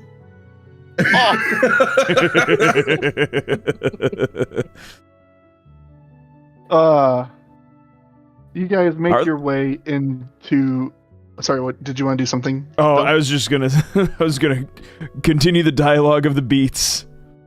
Well, you're in a very different wagon getting into. Yeah, that's a good point. Yeah, I'm just gonna be like that bum that just like sits down, and hopefully they're just nice enough to just okay. Do you want to say anything to Rev since you're sitting with him in the wagon? Me? You don't have no. Bill. I was like I'm in a different wagon. I'm getting towed by man. You're barely conscious eating a beet. Like, yeah. I must say, young man, thank you for casting that, sending me that prayer. That was the boost I really needed to feel young again. Do you say that in common or do you say that in Orcish? Oh no, I say it in common. All right. You held your own out there. You earned my respect, and you deserved a little bit of healing. Those words that you spoke. Where did you learn those words? You said, and I'll just repeat what he said. I'll translate it in common. Yeah, the heal the wounded or something, whatever it was. I got you. Yeah. Or yeah. So I whatever your chant was, I translated to English to convey like, hey, I know what you said. Like, I too speak Orcish. Yeah, he's indicating that he knows Orcish. Yeah. I think the better question is, where did you learn those words? Well, when you've been around as long as I have and sparred with as many humans, orcs, other creatures of fantastic abilities, you pick up some of the cultures, the language, and well, I've spent a lot of time with orcs and half-orcs, humans alike, all sparring partners. You seem to earn a little bit more of my respect every time you talk. Oh, well, hopefully this is the beginning of a fantastic friendship, lad. Just how many years you've been around seeing things? Love how you said that. How long you been seeing things? I have been around for, well, I can't remember off of the top of my head. Hold on, I'm thinking. 65. I have been around for 65 cycles. Pretty impressive. This beard didn't grow itself. You've got more than twice as much experience as me. I'm just joking. This beard did grow itself. As did this hair lost itself. Well, son, when you collect as many years as I have, maybe you'll be as knowledgeable as me. I can only hope. As you guys continue this friendly banter, you hear, not terribly far off, ding, ding, ding, ding, ding, as the bell of Phandalin chimes off, notifying the town of the caravan's arrival, and noting of distress. You guys have successfully made it to Phandalin on day 6 of your journey and day 1 of Dwyde's journey, and what a hectic morning to be hungover for Pete. As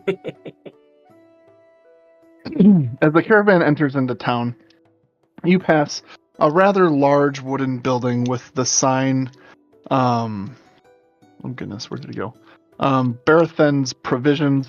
You pass a handful of houses. You pass the illustrious looking, for this part of town, I should say. What's the name of this place? Sorry. There it is. Stonehill Inn, a 2-story roundhouse that looks like it has many rooms to spare. You enter in the central courtyard, which is adorned with the shrine of some goddess that's probably been long lost, where the caravan circles up and drops off its wares. Individuals come up to greet the various peoples. You see many have splintered off to go to various households of individuals they may know or were expecting. You see a couple individuals make their way straight for the inn. What do you guys do? Well, old man, what brings you to town? Well, I've lived a career as an athlete, a fighter, performer of sorts.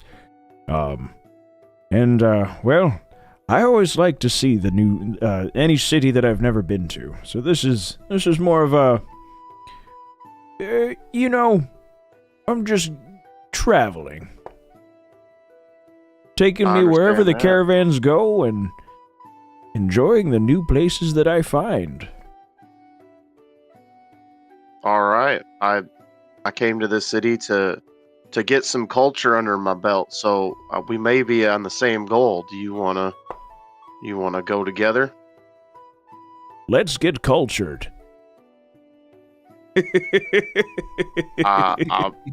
I've read that a lot of times, in order to get some interaction with folk, sometimes you go to a tavern or an inn.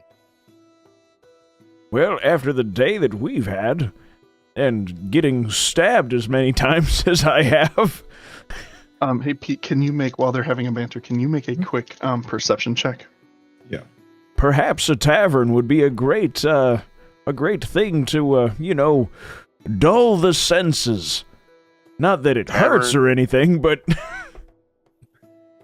Tavern it is. What did you Does my character have any idea where a tavern would be? Or do we stop in front of it? So while you guys are circled up, you spring up. Sorry, 1 second. Rev. Gotta take a Coke Zero break. While you guys are parking, you have a very sensitive nose to a few select words in this world, and you hear someone say, "Grab a drink," and the word tavern. And you immediately hear that while you're riding and parking on Dwyde's beat wagon. Yep. And you know it's coming from the front wagon and the individuals that you saw fighting earlier. Mm-hmm. Okay, question for you. Are the tavern and the place that I bought the cleaner from, are they two separate places? Yes. So the tavern is traditionally the inn. The Stonehill Inn serves as the primary establishment for food and saloons, also being a place for staying. Barathen's Provisions, you know that place very well. You know everywhere in this town. You've been here. This place like the back of your hand. There's not that much to know, right? But the place where you started the day at was the general store. Gotcha. All right, so I sit up. I wake up at the sound of a tavern being talked about, and I'm gonna go ahead and thank Dwyde. I'm gonna stand up. Thanks, Dwyde.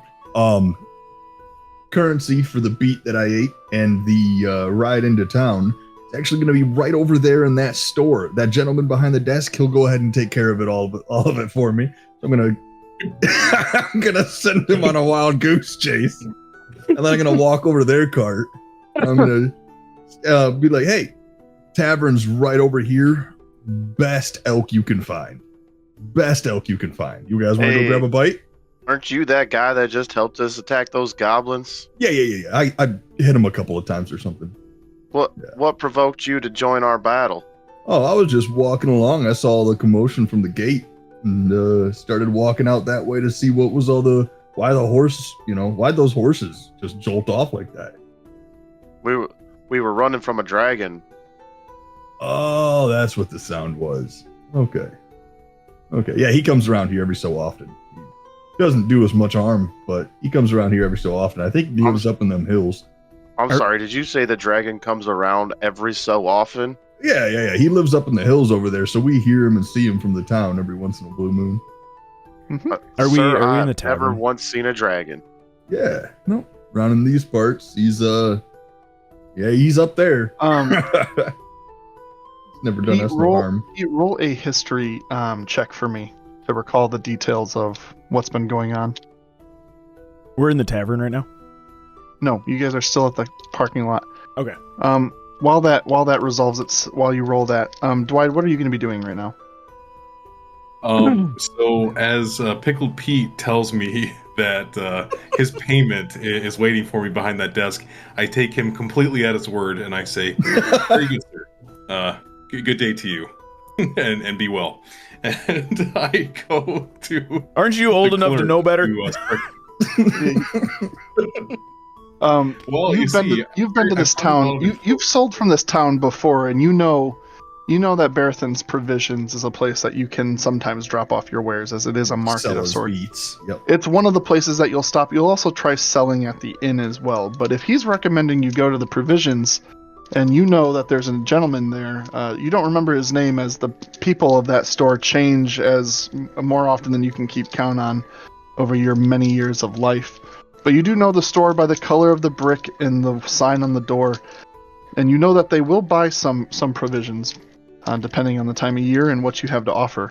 And you know very well that the inn in town, where you do often grab a bite, is another place that will usually buy fresh vegetables, especially if you come in and ask directly.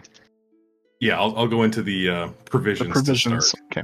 So you grab your cart and you head back up the road. We'll get back to you. Garrett, you recall with that roll very well that about a month or two ago, maybe even more, God, how many nights has it been since you've been drinking in this town? They all blend together. But recently, a young white dragon has been spotted several times flying around the south of the Neverwinter woods. Rumors have it that the dragon traveled south, much further south from the greater mountain range north of Neverwinter. Some say that it's even taken over a local frozen ruin as its horde house. Horde house. I'm out.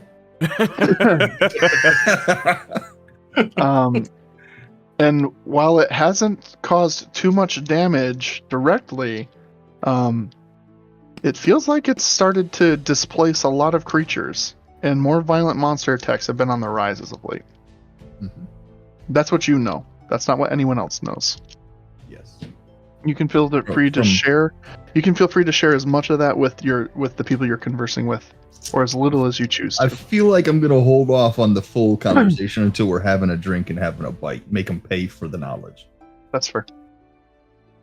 All right, so you can continue to push them into the inn if you'd like. Yeah. So, yeah, fellas. So if you guys want to hear more about the dragon, we can go into the inn, the tavern, and we could talk about that all night. They know me. They know me by name in there, so they'll give us a good seat. Well, they know if they know you by name, what is it? The tavern? Your name? Oh, my name. Oh, my name's Pete. Pickle Pete. See, it's a pleasure to be acquainted. My name's Rev. Right. Nice to meet you, Rev. Nice to meet you. And for what what about it's you, worth, old timer? Oh, my name is Bill, and you can call me Bill. Bill. More like bodybuilder. Am I right? High five, Rev. Yeah. And I high five. Yeah, all right. Yeah, let's go to the tavern, guys. That's what I'm talking about. I appreciate you helping us out back there, and if you don't mind, I'd like to buy your first drink. Hey, I'm okay with that. And the big one. We're getting the big ones for this story. It's gonna be a long one. Of course, we're going to get the big We're one. getting the That's fine. 32 ounces. That's All just right. fine. All right. Let's go on in. All right, we go in the tavern. As you walk into the tavern, again, this is a fairly modest two-story roadhouse. It has several rooms on the upper floor and a large dining area with a stage for the occasional performer who may or may not travel this way across the road. Sitting behind the bar is a short, friendly human male. Pete, you'll recall that their name is Toblin. Stone Toblin. Toblen. Toblin. You call him Tobby for short. That's kind of his nickname for the locals.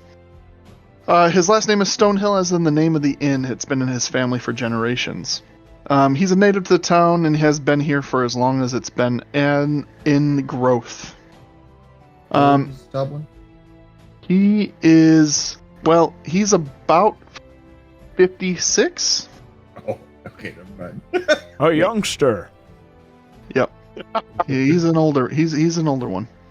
But he's friendly, he's kind, he's always been good to you, though he knows very well your reputation precedes you, as everyone does in this town. So he'll be sure to gather his coin from you up front.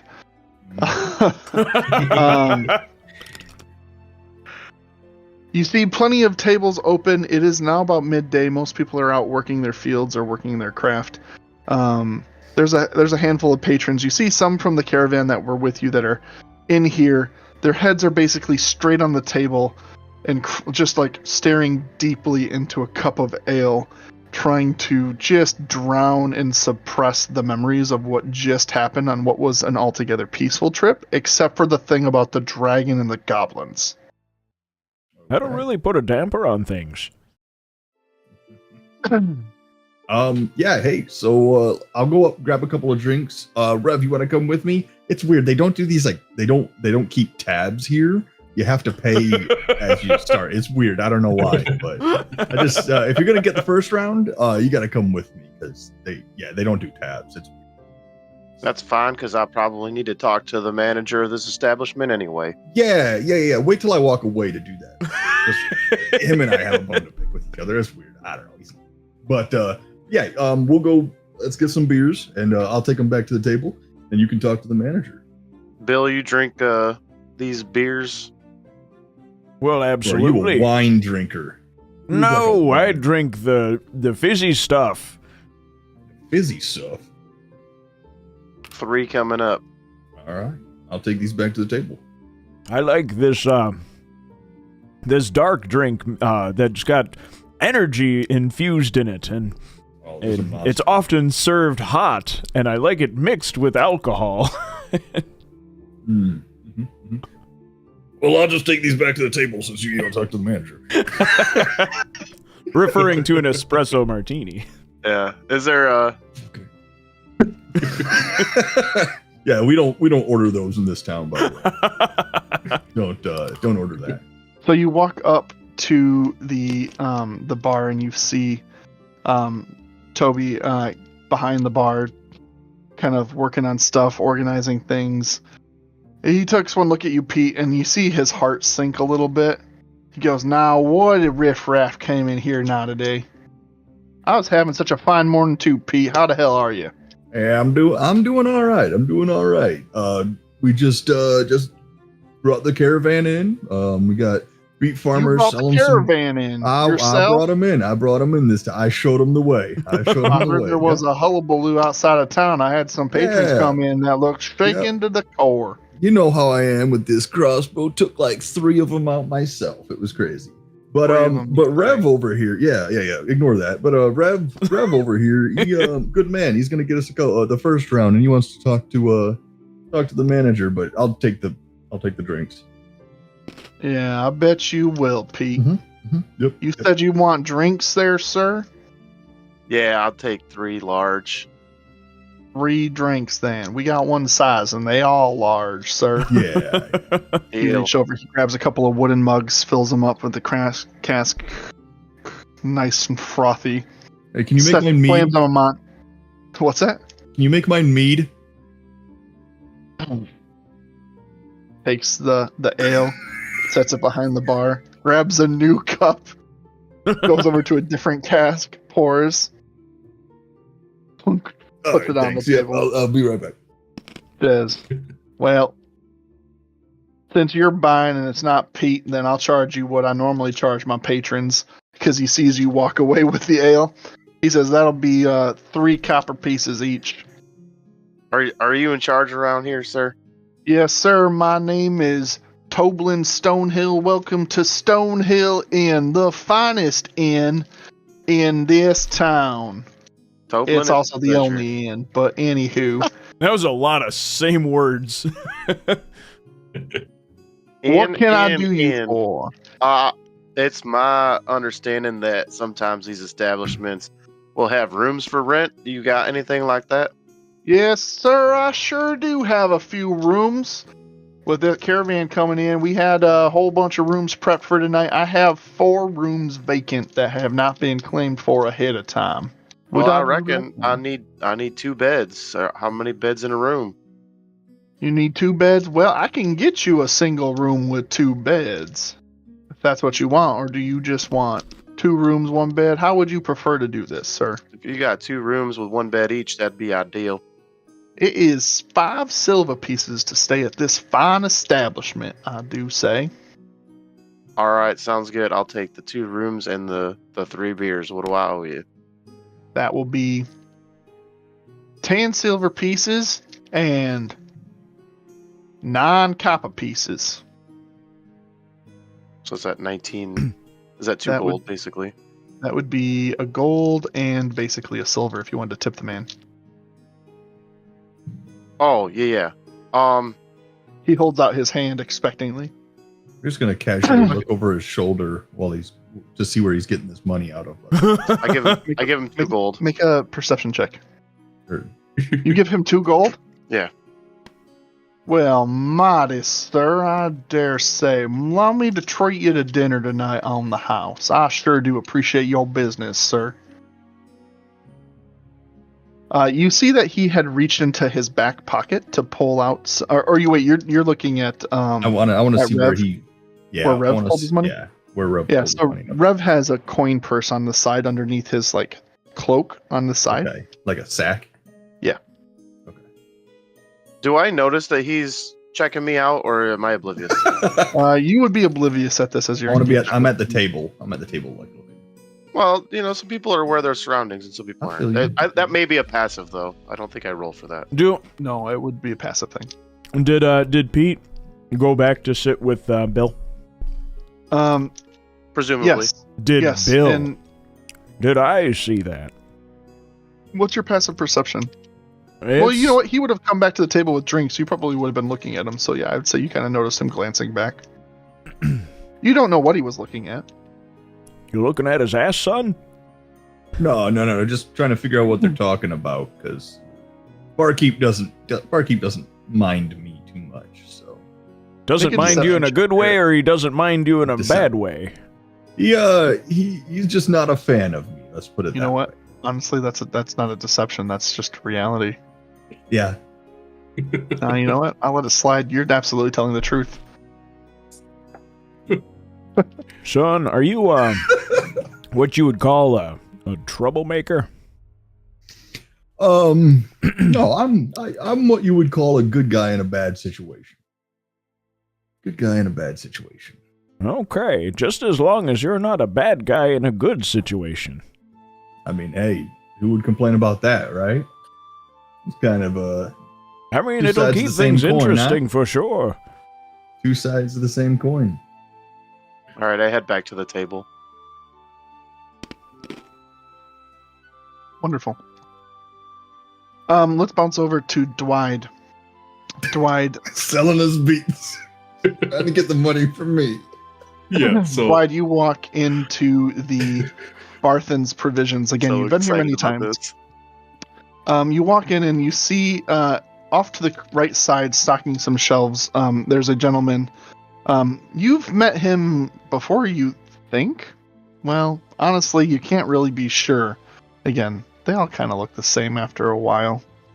And You see stocking the shelves with just some jars and some boxes of odds and end foodstuffs. The provisioner of this establishment.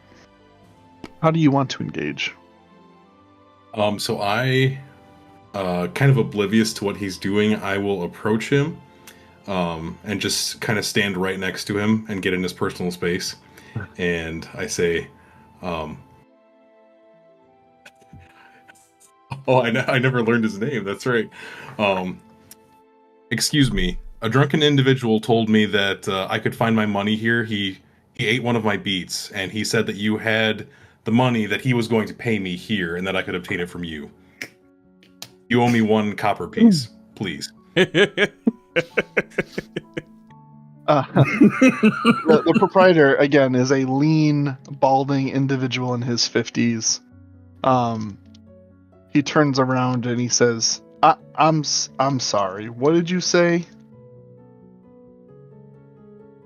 I said there was a drunken individual who ate one of the beets out of my beet cart, and he told me that the copper piece that he owed me was waiting for me here at this establishment, so I came to collect God bless what I was that owed. drunk buffoon, you hear him yell before cutting you off entirely. Now I see him next. I am going to absolutely chew his ass out for a fortnight. He stole a beat from you and said I would pay for it? Lord God have mercy. How much does it cost? One copper piece is the total. He only ate 1. Well, He only ate one. Aren't we lucky ducks for that? Jesus Christ. All right. I guess canonically they might not say that. Anywho. He goes back to the counter and opens up the till, pulls out a copper, slaps it down. He goes, there. Debt's paid. At least for you. But his ass sure isn't paid up yet. What else can I do for you today? Not picking up on the subtext at all, Dwyde just nods and says, thank you. Appreciating the transaction went smoothly. And I gesture to the beet cart outside. Well, I have several more beets for sale if you're interested, at the same going rate of 1 copper piece per beet. If not, I'll take my business to the tavern.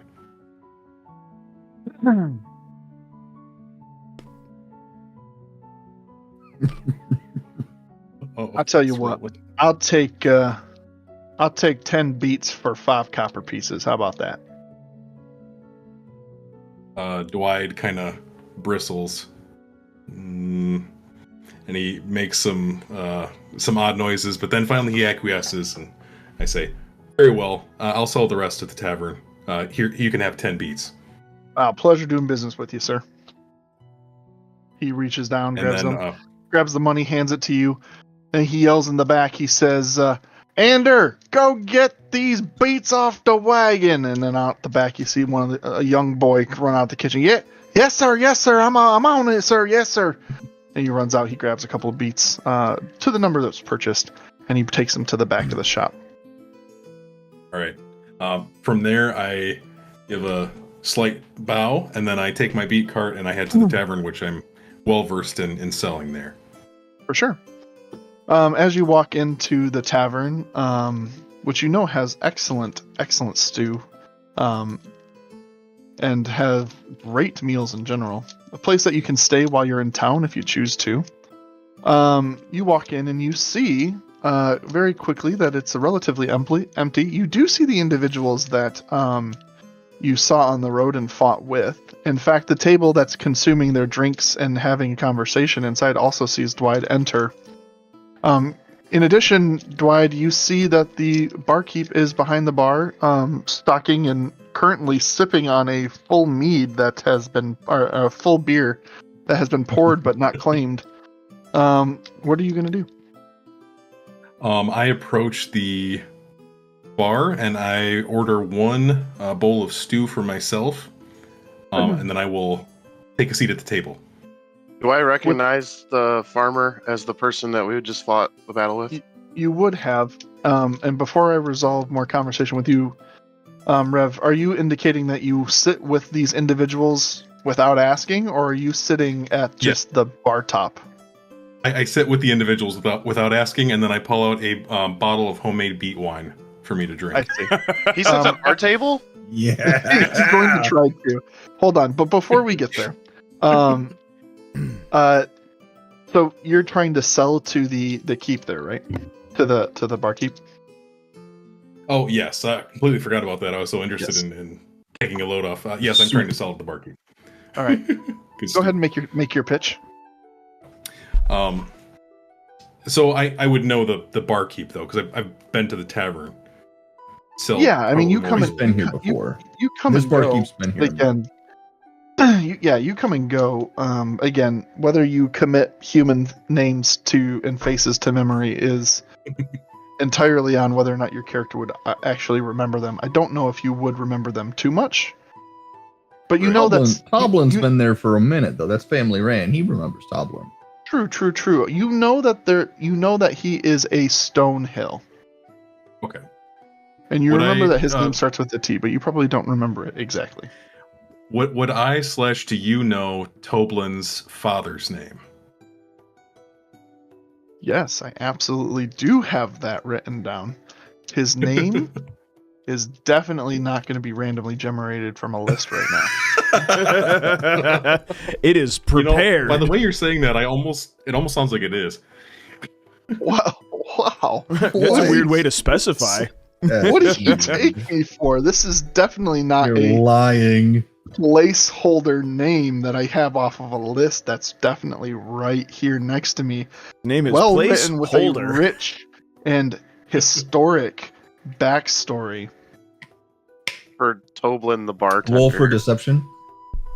I don't need to God damn it. All fire, all deception. I'm learning. Funny stuff. Anyway, what did you want?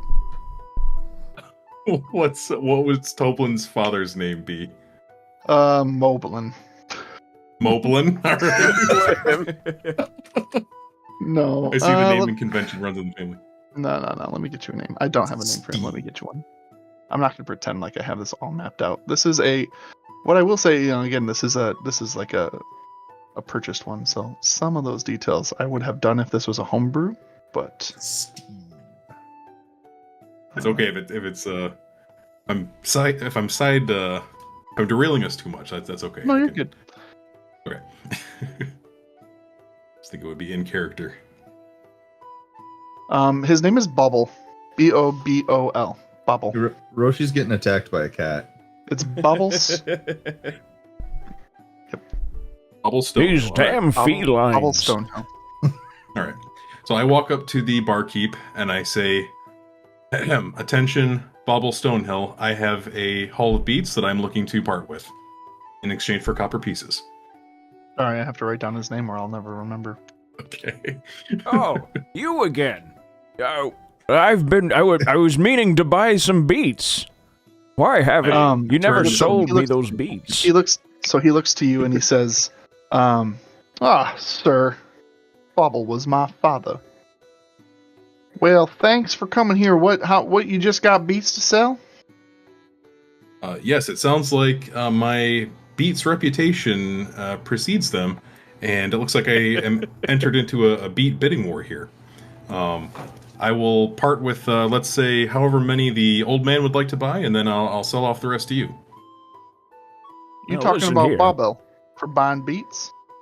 Who are you calling an old Right, man? I think the... Well, Oh, right. It's been some time, sir. You may not have recalled, but unfortunately to inform you, Bobble has since left this plane and have joined the gods above. But I assume you worked with my father before? That is correct. And he was a loyal customer purchasing. I Purchaser of my think beets. I've heard. So I think I've seen you in one of the previous times you may have come around town. You don't come all that often, but you're that elf that lives in the sticks, aren't you? That comes once in a while, sell some goods.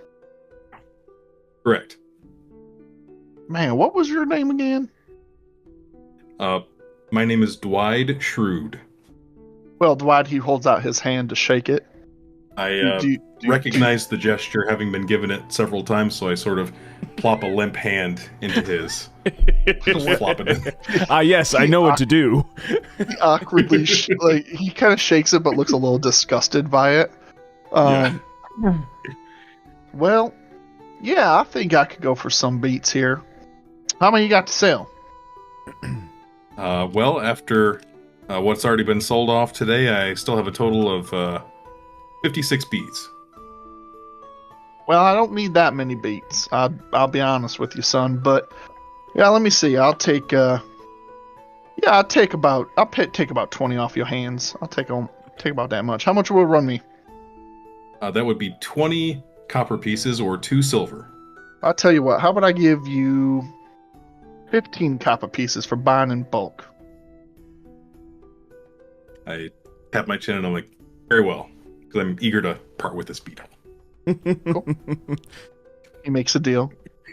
He says, just bring the beats on in here. I'll put out a tray for you to load them up on, and you can we don't have a back door for this kind of stuff, it's not that fancy. Question. While he's making this transaction, did he leave the beet wine on the table? He hasn't actually canonically done that just yet. Okay, this is before he's gotcha. done that. Yeah. That action hasn't dangerous resolved. to leave a open container around Pete. All right. So as he gets a tray out, you do your business. You said you're going to order order a stew? Yes. All right, that'll be 2 copper pieces. I hand over the copper pieces unceremoniously. Okay.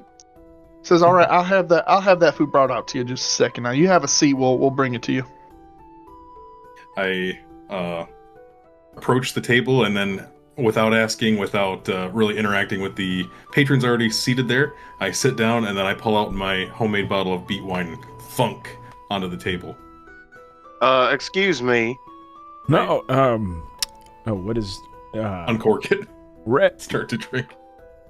Are you that farmer that was causing a commotion earlier at the caravan? Rev, this is the one that almost died earlier.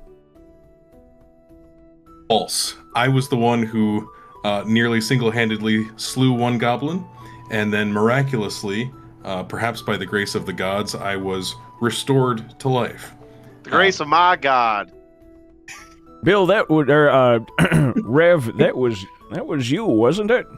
Hey, quick question. What color is your god? What color? Yeah. What does he look like? What does he look like? Rev? Wait, are you asking Rev or are you asking Rev. Drew? Rev. It's rude to ask. No. I'm going to reference back to this. I would put Like a reddish hue. color? Yeah, Reddish, I would put maybe? a blue reddish. Yeah, like a purplish hue on you. Sure. Heard. Like that. I'm gonna revert back to this later down the road. Don't worry. Oh god. We really felt hindered by your presence today, farmer. You derailed that caravan and caused a delay, which made us run into goblins after we tried to get away from the dragon. And you seem to have less social awareness than a butterfly. Hold on. Rev, are you trying to tell me that this one is why I fell out of my seat in the caravan? Precisely. Son, that really hurt my back. I believe you must be mistaken. I believe the party at fault was the wagon driver who was quite clearly speeding on that unpaved road. Apologies for any inconveniences you may have experienced on his behalf. Rev, I don't know about this one. I've seen folk like this before, and they can be kind of hard to get along with. He does owe me some beets. I asked him to sell me some beets. I remember you asked him to sell you some beets, but you ignored the whole situation. There was no decorum in the whole entire interaction. I'm just sitting back drinking my free beer. Mead. Mm-hmm. Oh yeah, mead. That's right. My free mead. I can't afford mead usually. Come on now. Obviously. Rev, you have a point. I gauge that you two seem to be upset by the accident you experienced. It's understandable that you may be experiencing some lingering negative emotions after that. However, can I interest you in some farm fresh beets that I brought here, fresh from my elfin farm? Yeah, we'll take it. I lean in towards Rev. Yeah, I don't like this one. Hey, fellas, before we jump to conclusions here, all right, let's see what else he's got. All right, you offered us some beets. Let's see what else. He's got Is a this all cart. you sell, farmer, is beets? Well, as a matter of fact, and I pull out 2 smaller bottles of beet wine. I do also brew ferment beet wine on my property, which I also sell. It is a little bit more expensive than beets, but I do charge a very reasonable 1 silver piece per bottle. Now, Wait, son. Wrong way. Hold on. I'm trying to look at Decker's stream. What? Tap Rev on the shoulder. Oh. Hey, Pete. What do you need, man? We should get some of that, but I can probably talk him down from that silver. I have no interest in beet wine from a farmer that has no idea what he's doing. Yeah, Son. but we can resell that. I'll just kind of interject as I'm drinking my my ale. Son, I think that you're forgetting. I'm losing the accent that I'm trying to go for. You seem to be losing the context of the day. Your life was saved after you knocked me off of my seat. That hurt my back, and that made me miss a couple of swings on those goblins. I got stabbed, and then my friend here, he saved your life. I think that's worth your beet wine. I interject. Yeah, but he also was the only one to go back to save your driver when that goblin flanked us. He is the only one who went back to save the driver. You two stayed with that already hurt goblin and tried to fight the archer in the woods. He is the only one who went back to try and stop him. That was the most advantageous tactical decision. Until you obliterated that goblin with that fancy crossbow spell thing, whatever that was, I was a little out of it. All right. It's called a cantrip, Pete. All right. Well, I'm just saying he is the only one that turned around to save the driver. I don't want to put words in his mouth, but there's a possibility he was going back for his wagon. But he didn't go to his wagon. He could have left. He saved the driver. Is this a convincing argument that Pete is giving me right now? Well, that's up to your character's morals and beliefs. I mean, you do recognize that Dwyde did, in fact, see a threat going towards the caravan. Whether he was going to protect his beet cart or the people is maybe irrelevant in your character's mind. But it is a fact of the matter that he did go back and stop whatever was going to happen back there. I'm just here to try and get as much alcohol out of these people. Now, All right, farmer. Pete here has vouched for you, and I'm going to give you a pass on that. So go ahead and state your name and tell me what your business is at our table. Yes, my name is Dwyde Shrewd. I am a renowned elfin beet farmer, and I am here to dispense my wares to any townspeople who may be interested in cultivated taproot varieties such as these, or in the coveted beet wine that I have been selling here in this town for many decades now. And sort of taking stock of the situation, you can kind of see the gears turning in Dwyde's head as he comes to a realization, and the social context sort of clicks for him, and he says, I see. As thanks for your help, strange ogre person whom I do not know yet, I will gift you, in fact, each of you at the table, a bottle of my beet wine as thanks for your assistance and as a token of goodwill between us. And I assume, like, I'm being gregarious and this is going to go over really well. So I give the 2 sample bottles, one to Rev, one to Bill, and then I take the largest bottle that I've already been drinking from, and I hand it to Pete, and I say, "You can have this one. Thank you for vouching for me, kind stranger." Of course. Hey, I might have been drinking a little too much out there while shooting that crossbow, but I did see what you did. As you guys have this banter, in walks a duo of individuals, wearing up studded leather, have swords at the waist, look a bit dirty, a bit rougher for wear. You do not recognize them from the convoy. Garrett, you do recognize that these individuals have been around town for the last couple of days. However, they are not locals. They are more recently traveled here. You see them talking to each other. They go up to the barkeep. You can't quite tell what they're saying, but they do seem to place an order, grab some ale, and they're sitting at a table behind you, still having a conversation amongst themselves. Just something that happens. Okay. I noticed them walk in, and I know that I've seen them around before, and roll a history check. Always. You kind of recognize that a lot of people come to this town for adventuring and for just kind of sell swords. While you don't know these individuals specifically, you've probably swiped a copper or two from them in a poker game while you were smashed some night. Mm-hmm. It's likely you've probably done that to everyone in this town. They strike you as another group, like just a dual set of adventurers looking to help out in the town. Name for themselves. I am going to excuse myself from the table with the bottle of wine, and I am going to go over to their table and offer a trade. Okay, make a perception check. Yeah.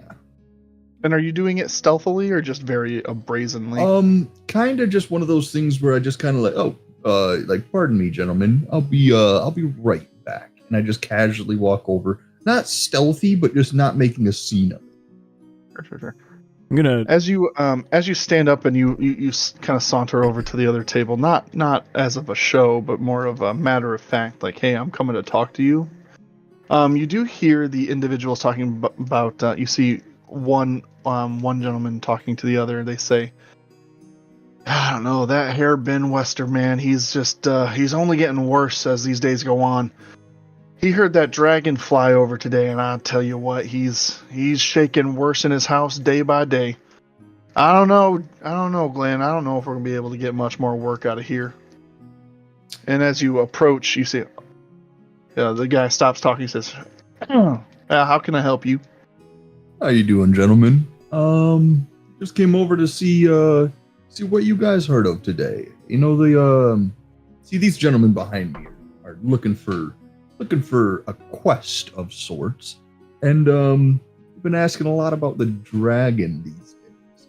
So, you guys, I know it flew by today. Hasn't done that in a couple of weeks. You guys hear anything about that?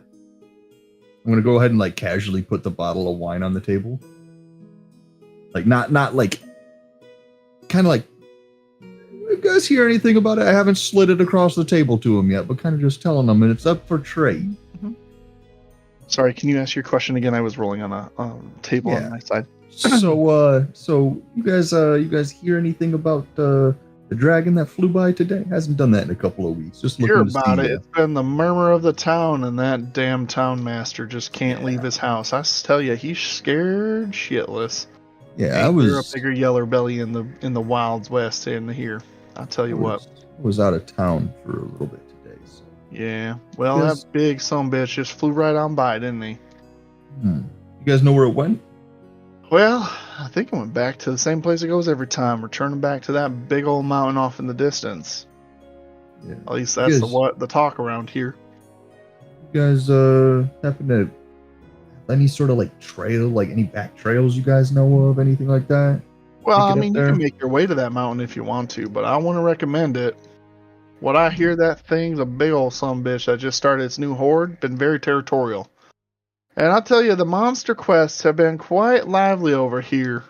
You know, there's plenty of hunting to do. Gull Harbin's been putting up quests day and night looking for hunters to fend off beasts. Seems that dragon's displaced a whole lot. That's why we came this way. We heard that there was some disruption. We made our way from Neverwinter. Yeah, it's a shame to find the town in the state it's in with that pitiful town master just kind of hiding. Feels like the town could be doing better off if he had a little stronger leadership, but what do I know? I'm just some dumb adventuring hick. At least that's what I've been told. Yeah, But not a hey, problem. if your friends want some tales of glory or something, go check out the job board. Harbin's been posting quests day in, day out. Usually they're killing kind of monster hunters, but you can find whatever you find on those boards. Not a problem. We'll go check those out. Then we'll go check out those boards. And, as a token of my gratitude, you can have this. And I just slide the bottle of wine, pat him on the back a little bit. But as I pat him on the back, he didn't notice. I swiped his coin pouch that was on his belt. So Make a sleight of hand roll to see if you I can do so. swiped his coin pouch after giving him the wine. A trade, if you will. Yeah. Oh, girl. He's +7. You see that his cup is already is empty from slamming one back with his boy when he came in. So as you hand him the bottle, you fill it up a little bit, and he's mesmerized by some freeze booze as you go ahead and you just take it off of his belt. You slam the bottle down while you put it in your pocket. Say, "There you go, bud. Drink up. Thanks for the tip." Then you walk away. I walk back to the table, and I'm going to go ahead and. By the way, Reverend, I know you were curious about that dragon earlier, right? It brought my attention. Well, I those noticed gentlemen over there, they happen to know of a couple of job postings out on the board out there that if you're curious about them, you might want to go take a peek at those. They might have some information in you. And you'll recall, Pete, that in the town master does occasionally put in quests, and that recently there have been a number of quests that have popped up as a result of that dragon. It seems like the dragon's presence has been causing a ripple effect in the surrounding ecosystems. It's natural when a predator of that size moves into an area. It displaces things. And so you don't know what kind of quests, because you've not been able to properly equip yourself and make your attempts at it. You've been just trying to get by day in, day out, and when you do find coin, you end up spending it on booze to actually take a stab at the job board. But you do know adventurers come in from time to time, and they look to that job board for postings from the town as kind of a guild commission. Yeah, you folks seem kind of nice, kind of good people. So yeah, I would take a look at some of those questicles over there on that board. And Rook took a drink right when I said Questicles. I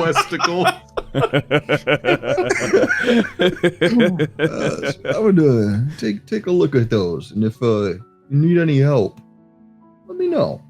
Is this what you would consider a cultural norm around here? People are supposed to take jobs and. You essentially, if you're looking for any sort of like adventure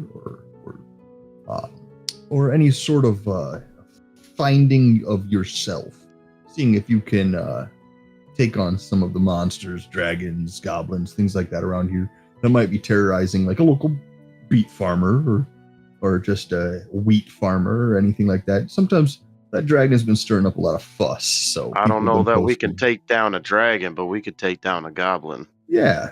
Just if you're looking for, I heard you talking about any sort of like adventures, seeing new things with old man over here. All I've got to say is a dragon is nothing. Bring it on. Bring on the dragon. Yeah. Go do more push-ups on the stage over there. Hearing them talking about a dragon, I'm just shaking my head. Yeah. False, you could not withstand a dragon. Yeah. Okay, well, I suppose if anybody wants to tag along, and we'll go hit up the job board, and then I got Bill. I got us a room for the night. and you got us a room. We can get started tomorrow if we want to take on a quest. Did you get one room with 2 beds, or 2 beds or 2 beds with 1 room? I got 2 rooms. Each has 1 bed. That's ideal. What are you doing, Beat Farmer? Where are you going to bed tonight? Thank you, Rev. You traveled a long I way. will also purchase a room. First day tonight. Has my stew arrived yet? Oh yeah, you would have already received it. Okay. I will noisily slurp the stew down in one go, and then I will, without saying anything, stand up and walk to the barkeep to purchase a room. Rev, how much was the how much did the room cost? Let me pay you back for that. That was very kind. Silver piece for a room for the night. I'm not sure what the expectation is, but it felt reasonable to me. Well, let me here. I flip him a silver piece. Rook, as you approach the barkeep, he says, welcome back. Want to order some more food or something else? I would like to purchase a room for the night. Certainly, that'll be 5 silver pieces. Did I overhear the conversation that a room was 1 silver piece? I figure with my giant elf ears, you probably, with your passive perception, you probably heard it. Yeah, okay. you're very perceptive. Question: why are you charging me 5 silver pieces when you charge the other gentleman 1 silver piece per room? He looks past you at the table you were at. He goes, I charge them 5 silver pieces too. I cast a look back at the table and then back at the barkeep and nod once. Very well. I must have misunderstood. And I take out 5 silver pieces and hand them over. He hands you a key. I accept the key. What are you guys doing? What are you guys gonna do now? Sounds like we're going to head over to the job board. It is about just past midday, so you have plenty of day left to you. That's what I was thinking. I didn't think it was time for bed yet. Pete, are you going to join them on their adventure to the job board? Yeah, I'll just walk with them. I won't be saying or doing it. No main character syndrome here. Just kind of following behind them. Maybe jingling the bag of the guy's coins that I stole. That's as you walk. Maybe counting them in the walk. That's right. As you walk out the door, Dwyde, you park your beat cart underneath the at the stables. There's no other carts or animals there, but it's clearly docked. With full trust that it'll be fine, you guys make your way towards the town master's hall. Pete, as you go, you take out your bag, you toss it once, you catch it on the back of your hand, you toss it again, you grab it, put it back, you pull out a coin, you start playing with it in your fingers, pocket it with a smile on your face. You guys head forward with the hopes of more adventure, and we'll cover the job board next time. Next time on NerdHaus. Next time on NerdHaus, baby.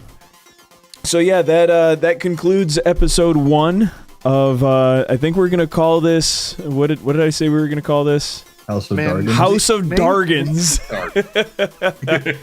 Put a definite pin on that name. Oh yeah. Oh yeah. Welcome to the conclusion of episode 1 of House of Dargons. Tuesday evening is going to be our consistent episode night, our game night. That'll be when that'll be when to expect episode 2, 3, 4, 5, and however many episodes that we that it takes to get through this campaign.